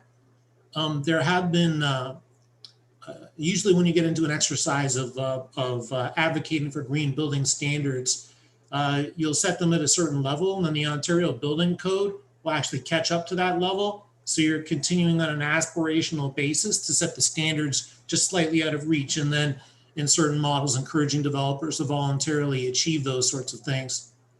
So on an interim basis, to the extent that it may be desirable or appropriate to factor that into consideration, it's something that staff could consider on an interim basis. More generally, when the land use study is undertaken, that study is going to have the benefit of kind of thorough background research and analysis and issues identification, and may provide council with sort of a richer and more fulsome set of considerations in evaluating how to deal with water shortage. So there is an interim opportunity, and frankly, developers that and individuals that are seeking exemptions may wish to bring matters like that forward for consideration, just for council's benefit in any case. But it's something that staff could look at. We are, as I indicated earlier, intending to return with some minor addendums to this report. If it's something that the committee thought was advisable, staff could include that. However, as I indicated, the expectation is that through the land use study, that the broadest and most fulsome list of tools would be I guess better understood and considered based on what's happening in other municipalities relative to examining the impacts of the water and wastewater shortage on the development approvals process. Thank you, Director. For our follow-up, Councillor. So then, Mayor Saunderson, would staff simply take that under advisement for the interim basis, or should I ask council to amend the criterion or the recommendation? I will look to Director Farr. Will you take this under advisement, Director Farr, or is there a need to amend the current report to have that as a factor to be considered? I mean, I'm hearing the debate from in the commentary, and we can certainly go away and incorporate that from a staff standpoint. It's really up to the committee if they want to direct us to do that. But I mean, it's simply a matter of looking at servicing efficiency from a different perspective, and if it satisfies the committee, we can introduce an addendum to that effect. Mr. Jeffrey, I looks like they're going to take that into consideration, but if you want to be more proactive, you can certainly put an amendment on the floor. Well, I can get more proactive at council if I have to, and I don't see it, so. Okay. I think that was it for this meeting, except maybe to ask about, I think it'll be more appropriate at the next meeting under the update. I'll ask it at the next one. Thanks. Okay, thank you. Councillor McLeod. Thank you. So I'm looking at this list, and I'm also cognizant of news reports that I have read in the last while. And I see on the list of requested exemptions, the Red Maple development, which, if Simcoe.com is to be believed, has gone bankrupt. And so I'm curious to know why it is that a development which was on the verge of bankruptcy and is now in bankruptcy, applied for an exemption. And under what grounds? Director Farr? I'm not sure to whom to direct that. Yeah, well, I think Director Farr can tell us if an exemption has been applied for by Red Maple. There are various, through Mr. Mayor, Councilor McLeod, there's various different exemptions that people have filed. Some people don't have development applications, certain lands that they've requested exemptions for. Red Maple is I can only provide you the commentary that I know, and otherwise the representatives of Red Maple would have to speak to this. And presumably with the information requirements are set out in the report, if it was approved, they'd have to provide a kind of more complete rationale for their exemption request. However, Red Maple does have a draft plan approval that is in effect, will schedule to lapse in 2022, early 2022. I'm generally aware that there has been some activity on the Red Maple file, but I don't have a detailed knowledge of it. I would expect that with the information requirements set out in the report that they would likely provide additional information substantiating their request for council's consideration. Follow up, Councillor. Yeah, it just sort of goes to what I think, this is more of a comment than a question, to what Councillor Doherty had to say about pre-sales, and that caveat emptor, I think, really is a principle that ought to be followed by purchasers, and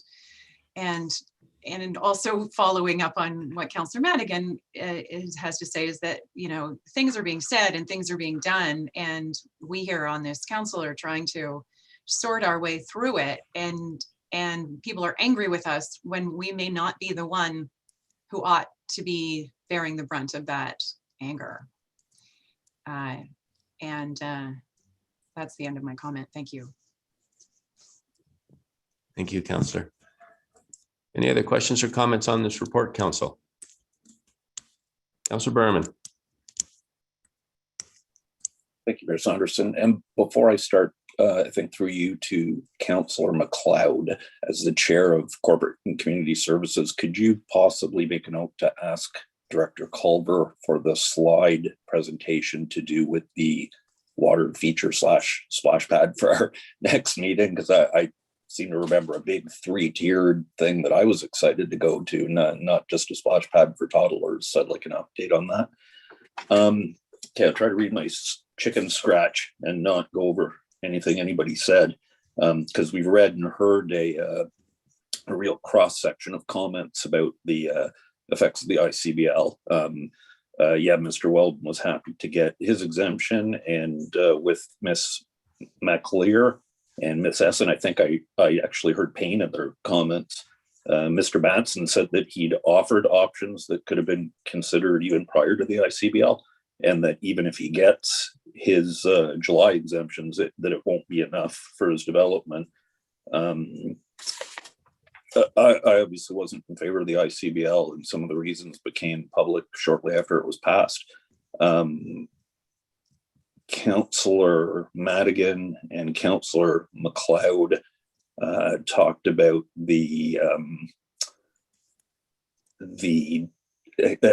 what they felt was the lack of accountability through all of this. And Councillor Jeffrey talked about, she used the word angst. And I think that angst is something, for lack of a better word, that's going to come up today. It's going to come up in July when we vote again. It's going to come up in September when we vote again, because even the staff report says that an exemption policy is not currently in effect. So there's no certainty for any of these people that are hoping that they were on the next list or the next list and so forth. And as far as I mean, I'm obviously opposed to this. I voted against it in the first place. As far as accountability, I do agree. I'm not going to point anybody out, but what I will do, and it's empty, but it's genuine, is apologize to everybody that's been negatively affected by this, because I don't think anybody else has yet. So I will, as I said, be opposed to this. Thank you, Councillor Berman. All right, Council. Unless there's any other comments, I'm going to read in the recommendation. And it reads as follows. It's staff report CAO 2021-7, interim control bylaw number 2021-24, exemptions and procedure for receipt and evaluation of exemption requests dated May 31, 2021 be received. And further, the following lands be exempt from the provisions of the interim control bylaw number 2021-24 for the reasons specified within the report. Portions of subdivision 51M 1162 and portions of subdivision 51M 1170. And further, that exemption requests received on or before June 18, 2021 be reviewed based on the process set out herein for receiving and processing exemption requests for allocation consideration at a July meeting of council. Can I get a mover and a seconder, please? Sir Hamlin and Councillor Doherty. Before I call the vote, I will say that we are in a difficult situation, and I feel that we need to, I will be supporting this. We need to ensure that the exemptions that are proposed and are very clear cut be granted right away so that those developments can move forward and those agreements of purchase and sale be honored. And then we will have a difficult task of moving forward to make sure that we grant exemptions to make sure that we are promoting development in the community on a responsible scale while we work through the allocation framework. Set, and I will call the vote. All in favor? And opposed? And that is carried. That takes us to item 6.2, P 2021-15 draft plan approval extension request, regional commercial district. And I will pass that over, I believe, to Director Farr. Thank you, Mr. Mayor. Tonight we have, this afternoon, we have Mark Bryan, Senior Planner, who's the planner that's been dealing with this file. This is, of course, a draft plan approval extension for the regional commercial district. Very briefly, it's the area in and around where local residents will know the Home Depot is located. Mark is going to speak to some greater detail. I can tell you that this extension is one that has been examined in quite a bit of detail, and staff have brought forward, I guess, an enhanced approach to evaluate draft plan approval extension requests. And Mark is going to elaborate further on that. Mark? Thank you, Director Farr. Let's see if my video will work. I suppose it doesn't matter because we have a presentation anyway. Okay, so this is with respect to the draft plan of subdivision known as the Regional Commercial District.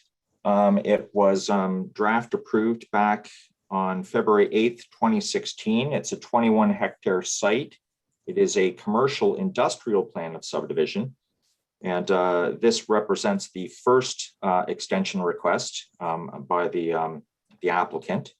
It's located south and southwest of the existing Walmart and Home Depot. And if we could have the next slide, please. And to the west of High Street. Surrounding land uses include the commercial properties to the north, industrial properties to the south, environmental and residential to the west. So across Black Ash Creek, we have the noted draft approved Red Maple plan of subdivision, as well as the existing Georgian Meadows subdivision.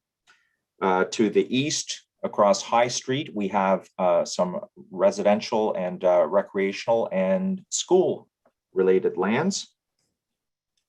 And basically this, if we can jump to the next slide, please. This is basically a 5-block plan of subdivision with a connecting road between Cambridge Street, which is next to between Metro and Walmart, and 3rd Street down at where it intersects with High Street. And the applicant has been pursuing registration of this plan of subdivision since 2018 and has undertaken a number of actions to advance the file. I do note that these blocks would require future consideration of site plan approvals, and that would be, those kind of applications would be needed to advance those blocks through to development. Let me see here. The draft approved plan of subdivision, these lands are designated as part of the regional commercial district, and they are zoned for commercial and industrial uses. And the commercial uses would be located on blocks 1, 4, and 3. There's an existing industrial use on block 5, but it is indicated as being a commercial block. And block 2 in behind to the west would be for industrial purposes. And the zoning has been implemented to reflect those uses. We have viewed the draft plan conditions associated with this file, and we've modified them to reflect current challenges with respect to water capacity and allocation. And we have tried to bring them up to date with respect to such matters as phasing, urban design, and warning clauses. I might note that the report indicates that this matter would go to council for decision on June 7th, but it's my understanding that in fact, this would proceed on June 3rd. So this Thursday for council decision. So just want to draw your attention to that. Basically at this time, planning staff are recommending a 3-year extension, and that would mean a lapse date of June 29th, 2024, with the noted modifications to the draft plan conditions.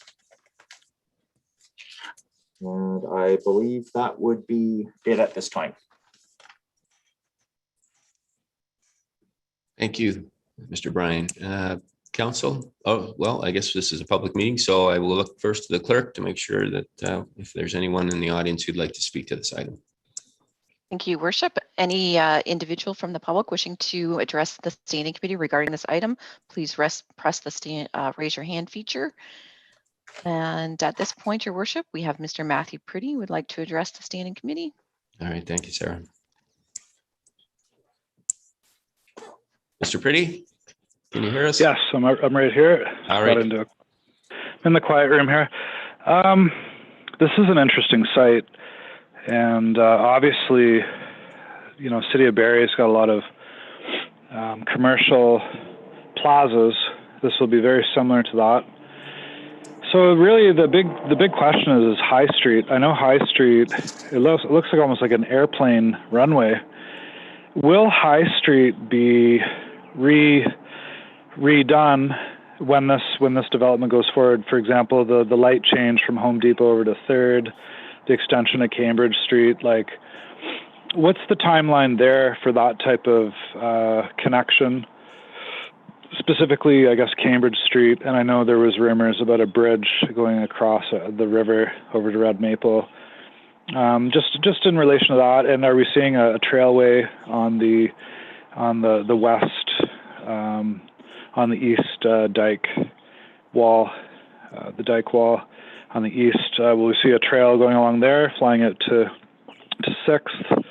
What are we going to see with regards to the surrounding pathways and roadways over to town planner Brian? Thank you. Director Farr or Planning Brian, just comment on the traffic implications, the intersection and the roads, as well as the trail connections. Thank you, Your Worship. Right now, I don't think we have any, at least I don't have any sense of the timing on upgrades to High Street and how they would dovetail with any future registration of this plan and undertaking of the road work within the plan. And I'm not aware that there are any plans for trail connections along the west, along Black Ash Creek, but that's certainly something that I can look into and report back to council on. Okay, thank you, Mark. I think Mr. Pretty has signed off, so his questions have been asked and answered. And Sarah, is there anyone else who'd like to speak to this matter? Your Worship, there is no further interest to speak to this report. All right, then council, I'll open the floor for questions or comments. I've got Councillor Hamlin and then Councillor Doherty. Thank you, Mr. Mayor. I really just have a comment and perhaps an amendment. My comment is I'm very appreciative of the updated conditions that I guess we'll see in further plans of subdivision that come forward to us.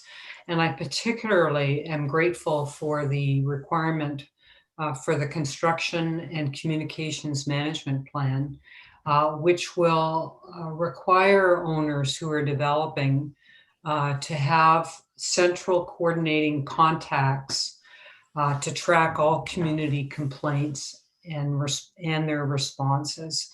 We are going to see more and more development within existing community, our existing built community. And I know that existing developments that have gone on in the last few years, it's just been a nightmare where residents do have concerns over things like dust control, and the complaints just seem to go into the ether. So anyway, I think this will be really helpful for our residents. My second comment and perhaps amendment is this plan was approved, and I just want to say I am in support of extending draft plan approval, but I wanted to say that this plan was approved originally, as I understand it, in 2018, but it was before our cycling plan was approved, before our active transportation committee. And when I look at the cycling plan today, you know, it's obvious there, to my mind at least, there should be a link through that property.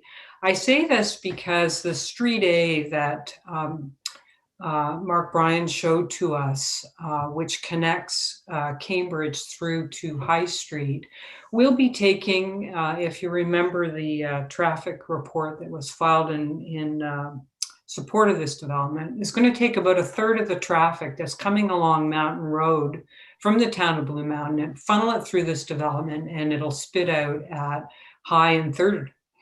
So, and High Street has been shown on our cycling plan as a proposed future route, and as has Mountain. So it seems logical that that there should be a link for a dedicated bike lane from Mountain through down to High Street.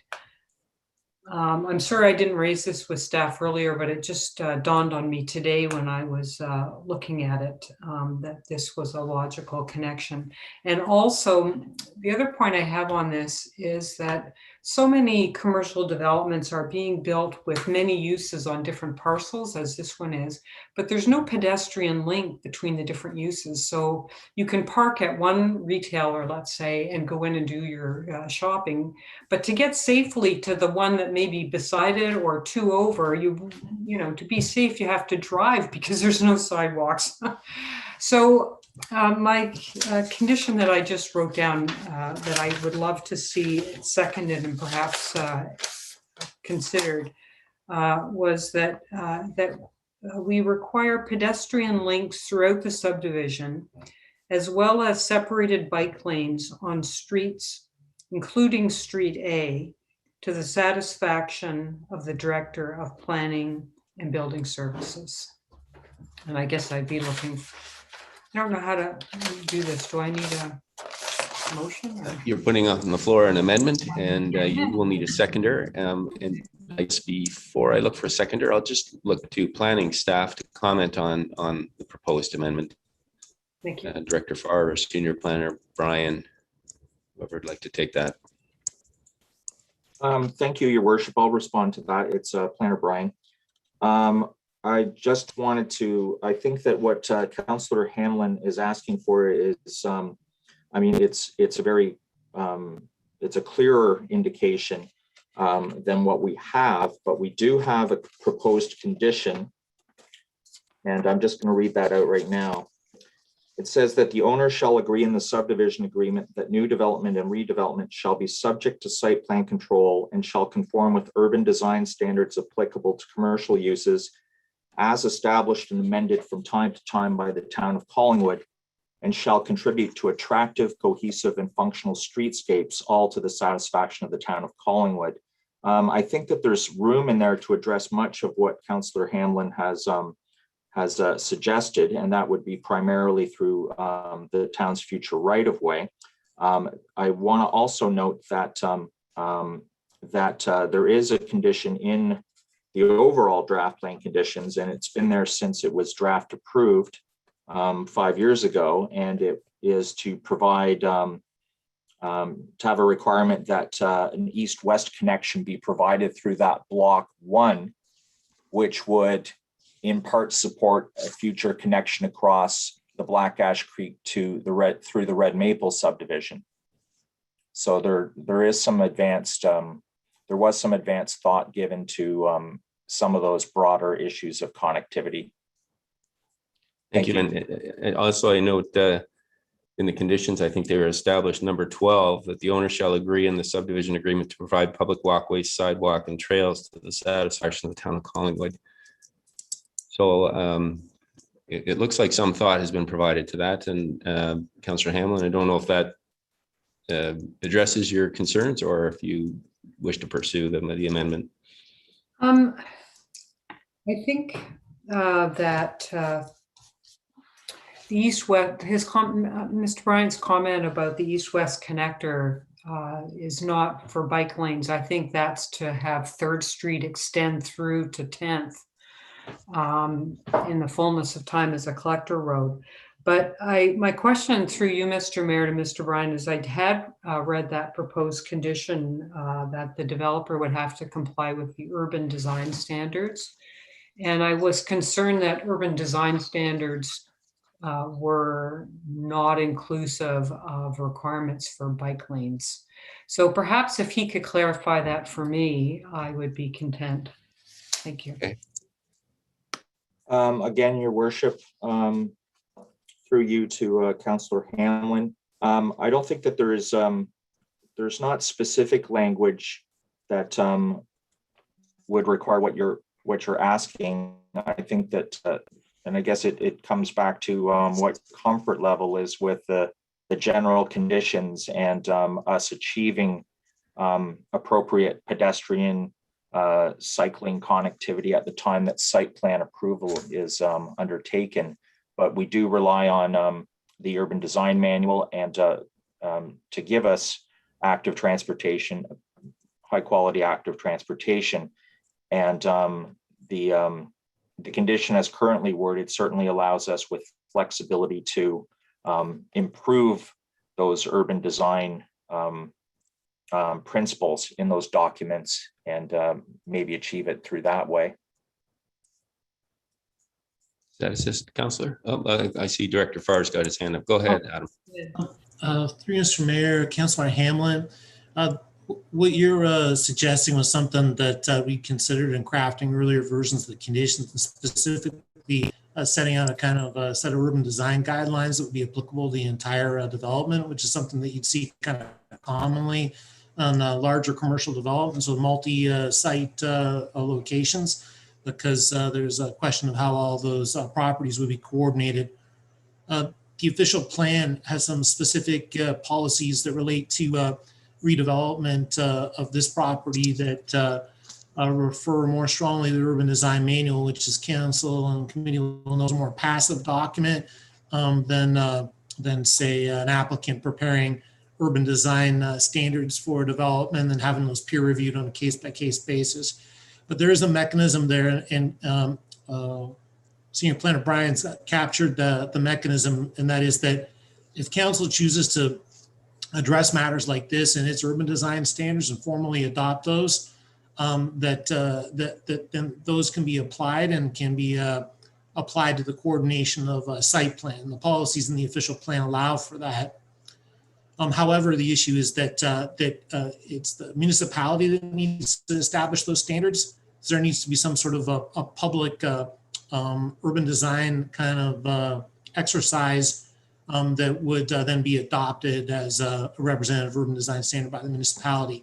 So what Senior Planner Brian has done is try to capture that authority by referencing standards that are using the term urban design standards that may be updated by council from time to time. So that's why the situation is the way it is. Otherwise, we would be relying on the developer to, from a marketing standpoint, to be exploring the incorporation of those components.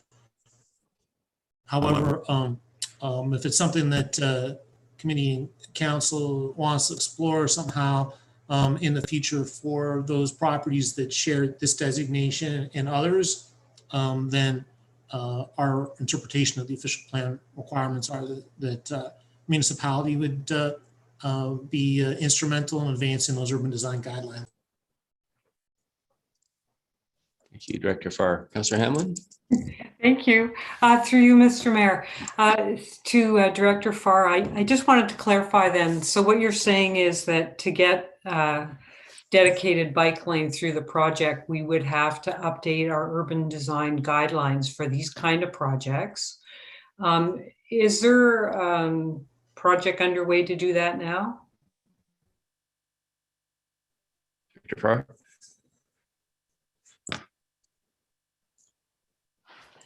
I think you might have. Perhaps Planner Brian, can you fill in for I think we have to go away and actually. Okay, sorry, I didn't. Can you see me and hear me right now? Yeah, we've got you back, but we didn't hear any of the previous response. Okay. So what I said was that for us to explore whether there is anything that committee or council could do in conjunction with the considering the approval of these updated conditions, we'd have to go away and look at it and consider whether or not between now and Thursday, we'd be able to bring forward an updated condition. And that's something we could explore. The reason I provide you the additional commentary is you were talking about a sort of a principle that's representative of a broader kind of scope of an issue. And I wanted you to have the benefit of that context. So you could presumably make that motion now. Otherwise, you could send staff away to see if it's something that we view as being particularly viable right now. But recognizing the fact that we had considered such a condition earlier, you're right in so far as I think some additional kind of intermediate council direction would have to be provided. And I don't know how to reconcile that with updating the conditions at this time. All right, Councillor Hamlin. Okay, I'll just mull that over. Thank you. Okay. Councillor Doherty.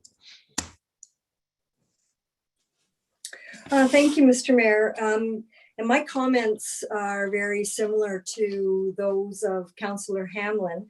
And I was talking about road and transportation design within that development. And my thought actually, and my question was going to be to staff was, we are considering a new traffic calming policy which calls for some 11 measures for existing roads to promote calming, and also encourages the municipality by design to incorporate traffic calming. We also have an active transportation framework, which I believe came after this application first was considered by council. So I'm wondering if we could, within the conditions, add something of a more general nature, saying that the final design should consider key principles of the active transportation framework and the traffic calming policy, just in very general terms. Director Farr. Thank you, Mr. Mayor, Councillor Doherty. I think that's a matter for engineering to speak to, because they're going to be the keepers of how that cross section of the Cambridge Road extension is constructed. I don't know whether they have a specific design in mind for this, and whether or not any related conditions under their purview require review to affect what you're mentioning. And to that end, I'd ask Director Slama to either speak to that now, or in speaking to that now, we would go back and review that comment and ensure that it's addressed appropriately in the revised conditions. Thank you, Director Slama. Thank you, Your Worship. Councillor Doherty, could you please repeat the question? Thank you. Yes, I was wondering if wording along the lines of asking for the transportation system within this development and exiting this development take into consideration our traffic calming policy as it will ultimately appear, and our active transportation framework. And I believe that those would address also Councillor Hamlin's comments and concerns. Director Slama. Thank you, Your Worship. So through you to Councillor Doherty. So as Planner Brian had indicated, right, there is some conditions that kind of speak some, provide for some general coverage or opportunity, right, for us to implement different design considerations when we look at that linkage between Cambridge and 3rd Street. And also, as he indicated, right, active, you know, we are looking to promote those active transportation corridors. With respect to the traffic calming policy, I would say, like, in particular, there's not a clause that speaks to that in particular, because our policy is just being brought forward and hasn't been approved yet. But when we look, as we had mentioned in our traffic calming policy report, going forward, when we do look at all development applications and designs, then there's going to be consideration for traffic calming, or more so considering in the design, building in the design, right, elements that you know, help control the speed, as opposed to designing specific traffic calming features, or implementing them after the fact, I guess. Sorry. Follow up, Councillor Doherty. Thank you. So is that to say that we will incorporate or ask for traffic calming features from this development, or only from other developments going forward? Director Slama. Through the mayor, so we will look at them with this development and all others going forward.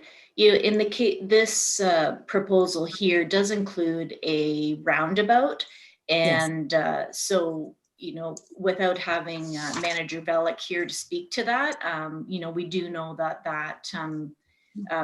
you know, provides that change in movement of the vehicle does require people to slow down as they go through it, but it does also obviously promote, it helps promote that movement of traffic. So we will look at it with this development and all development going forward. Terrific, thank you. The only other thing I'll just mention, because I need to say it specifically, is because there has been so much concern expressed about the potential impacts on 3rd Street traffic from this development, that I hope that when we're considering traffic calming features for this development, that we will consider 3rd Street as well. Mr. Mayor, can I just have, go ahead. Just, thank you. I will just quickly comment that I also was very glad to see that there will be construction management plan and that there will be contacts available. We have, as you know, had an issue with the development up in the Riverside area where there has been a substantial amount of styrofoam spray disseminated, and it is good to know that we will have close tabs on construction management on this project, and I hope for all projects going forward. Finally, we have been talking within the thoughts and desires of our new official plan that we would see more mixed use in our commercial developments. So I did not see any reference to mixed use, specifically residential combined with commercial. And I'm just wondering, will this be considered? Is this a possibility? Is there anything that we can do to motivate the developer to consider such? Director Farr. Thank you, Mr. Mayor. This property carries a policy designation that allows the consideration of residential intensification. That's not part of the approval that's in effect right now. The property owner has indicated on a preliminary basis some interest in exploring that, and I believe that they've also filed documentation with respect to the official plan update, seeking to explore this further. So that may be something that emerges over time, that the policy framework supports now, and there may be a convergence of interests here that, as I say, emerge over time. That's very good to hear. Thank you, Director Farr. And those are my questions. Thank you, Councillor Doherty. Councillor Jeffrey. Thank you, Mayor Saunderson. So through to Planner Brian, I guess similar to Councillor Hamlin, being happy to see the anticipatory clauses conditions that have gone into this. And then also by extension of Councillor Doherty's question, my only question was with regard to the length of the extension. Would a shorter one be more prudent given the work we know that's being done within the OP and some of the policies therein? Or is planning staff satisfied that 3 years isn't too long and we won't miss any opportunities moving forward? Through your worship, go ahead. Councillor Jeffrey. Yep. I guess basically we see the 3 years as a bit of a compromise between the challenges with water capacity and allocation and the need to ensure that draft plans are reviewed in a timely manner to ensure that they are kept up to date. I guess what I would add is that, I mean, the 3 years is a compromise, but there's nothing that prevents the municipality from revising conditions prior to final plan approval. So if something comes along that council feels strongly about, or staff undertakes some research and brings something forward for council's consideration, then there's the possibility at that point for us to revise conditions. So these conditions aren't frozen in time for 3 years necessarily. We can revisit them at any point. Of course, the caveat to that is that if the conditions are changed and the applicants are not supportive of that, they do have an appeal right. Follow up, Councillor.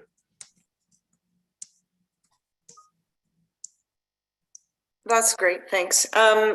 So my other question too, in terms of the, just by the nature of it, the continual delay on dealing with High and 3rd Street intersection, I've received a few complaints about the lighting of that intersection and the safety of pedestrians crossing there.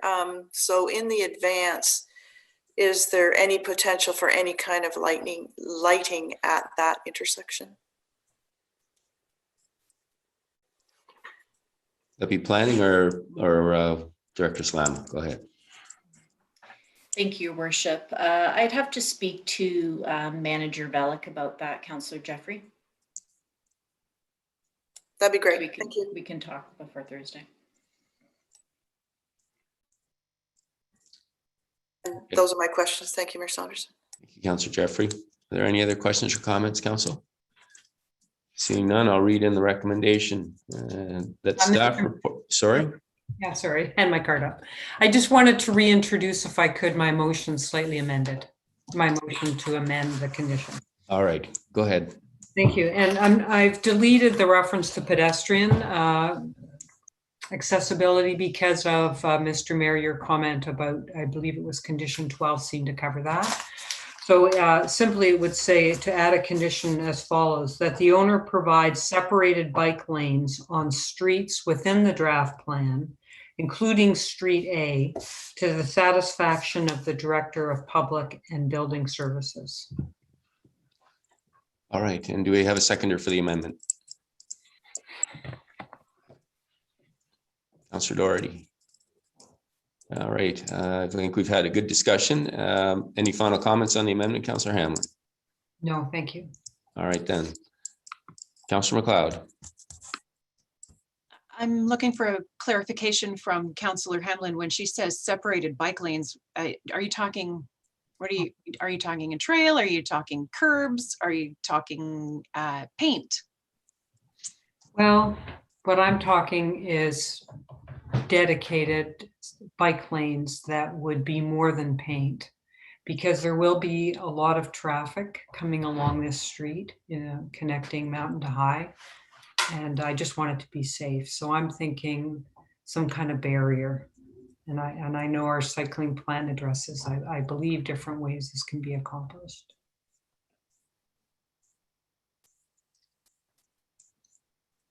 Follow up, Councillor McLeod. Thank you. Yes. Through you to, I suppose, to Planner Brian, is that something that is even possible at this stage of things? Through your worship to, is it Councillor McLeod? Yes. My understanding, and maybe engineering can weigh in on this, is that the designs for the road are fairly well advanced, and the dedicated bike lanes would be on the town's right of way. So I'm not sure that can be accommodated at this time. Peggy? Thank you. Yes, I believe that these plans are well advanced. They don't at this time include a dedicated bike lane as like a separate marked biking facility. And so I guess I need to speak with Manager Bellick about the incorporation of shared bike lanes, like marking it, as a shared bike lane, but that is definitely different from what Councillor Hamlin is proposing. So it would be different than what we have progressed with the developer to date. All right, Councillor McLeod, is there any follow-up to that? Yeah, I'm here all day for bike lanes, but I don't want to say that we want to support something that actually cannot be done. That's sort of where I'm at on this one. Right, Councillor Hamlin? Yes, I just wanted to offer my comment on that, which is we're only at the draft plan stage, and I appreciate that there would have been engineering drawings done to support the plan, but until the plan's brought forward for registration, it is only lines on a piece of paper. And just as Director Farr mentioned that they're considering the possibility of adding some residential in here, which would no doubt change the road pattern as well. Like there'll be a lot of changes if we end up seeing some residential in here. I would just offer up, it is definitely not too late. Thank you. Thank you. CEO Skinner. I was wondering if, because I think I have a couple of questions of my own that I'd like to ask in some, it's just a more detailed forum, if something that asks us to look at this and the possibilities and to report back as part of an amendment at the time of the council review of this, which is just in a couple of days, could be a good approach. And then if we need to take it up further at council, we could, but at least we could come to you with the best information available at our fingertips. I would be content with that. Thank you. Okay. I think that's Councillor Jeffrey's earlier stated approach. We'll see what comes up on Thursday, and if there's or the next when we do consider this, I think it is Thursday, then we can deal with it then. So then I'm looking for a mover and a seconder for the main motion. Councillor Berman and Councillor Hamlin. We've had good discussions, so I will call the vote then. All in favor? And that is carried unanimously. Thank you. That brings us to item 7, departmental updates. I don't know if there's any departmental updates, and we are at a bit of a time crunch here. It's 4:30 and council meeting starts at 5. Are there any urgent updates? I don't see any. That brings us to item 8, other business. Is there any other business, council?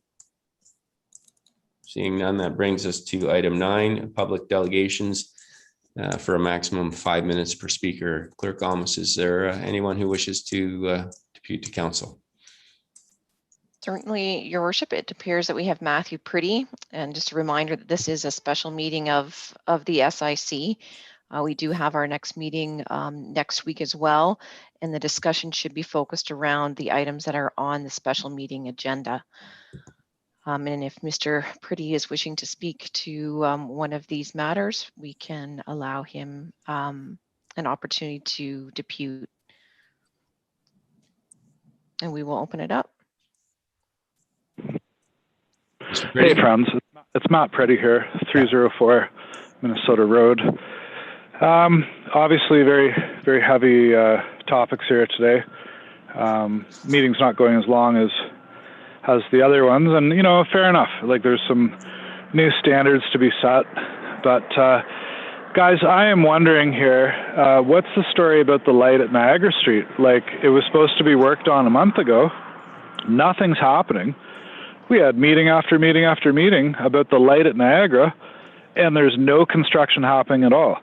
I'd like to hear why that is so after we debated for how many meetings about the light at Niagara, and there's nothing happening. What a waste of time. Please clarify. I'm livid, absolutely livid.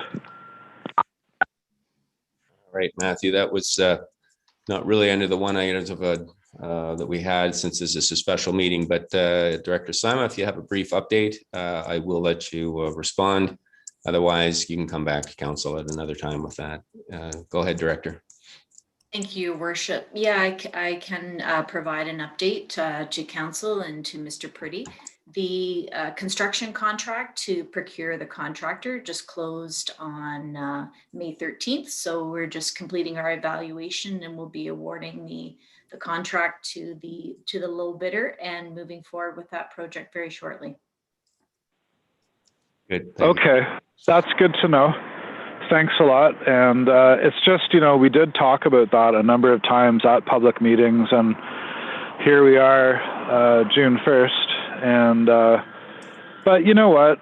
Obviously, there's a lot of other things going on, the medical crisis, parking at Sunset Cove Park, other things, construction. But, when we have these meetings and people are putting time in and specifically waiting to be involved in these meetings,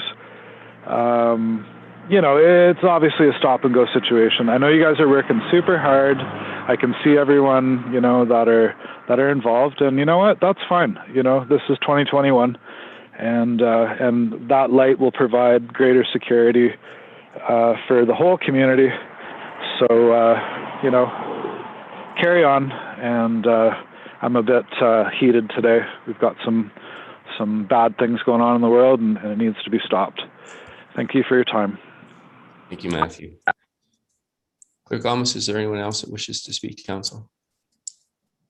No, there isn't, Your Worship, at this time. All right, then I'll look for a motion to adjourn. Thank you. All in favor? And we are adjourned, and we will see everybody back here at 5 p.m. Thank you.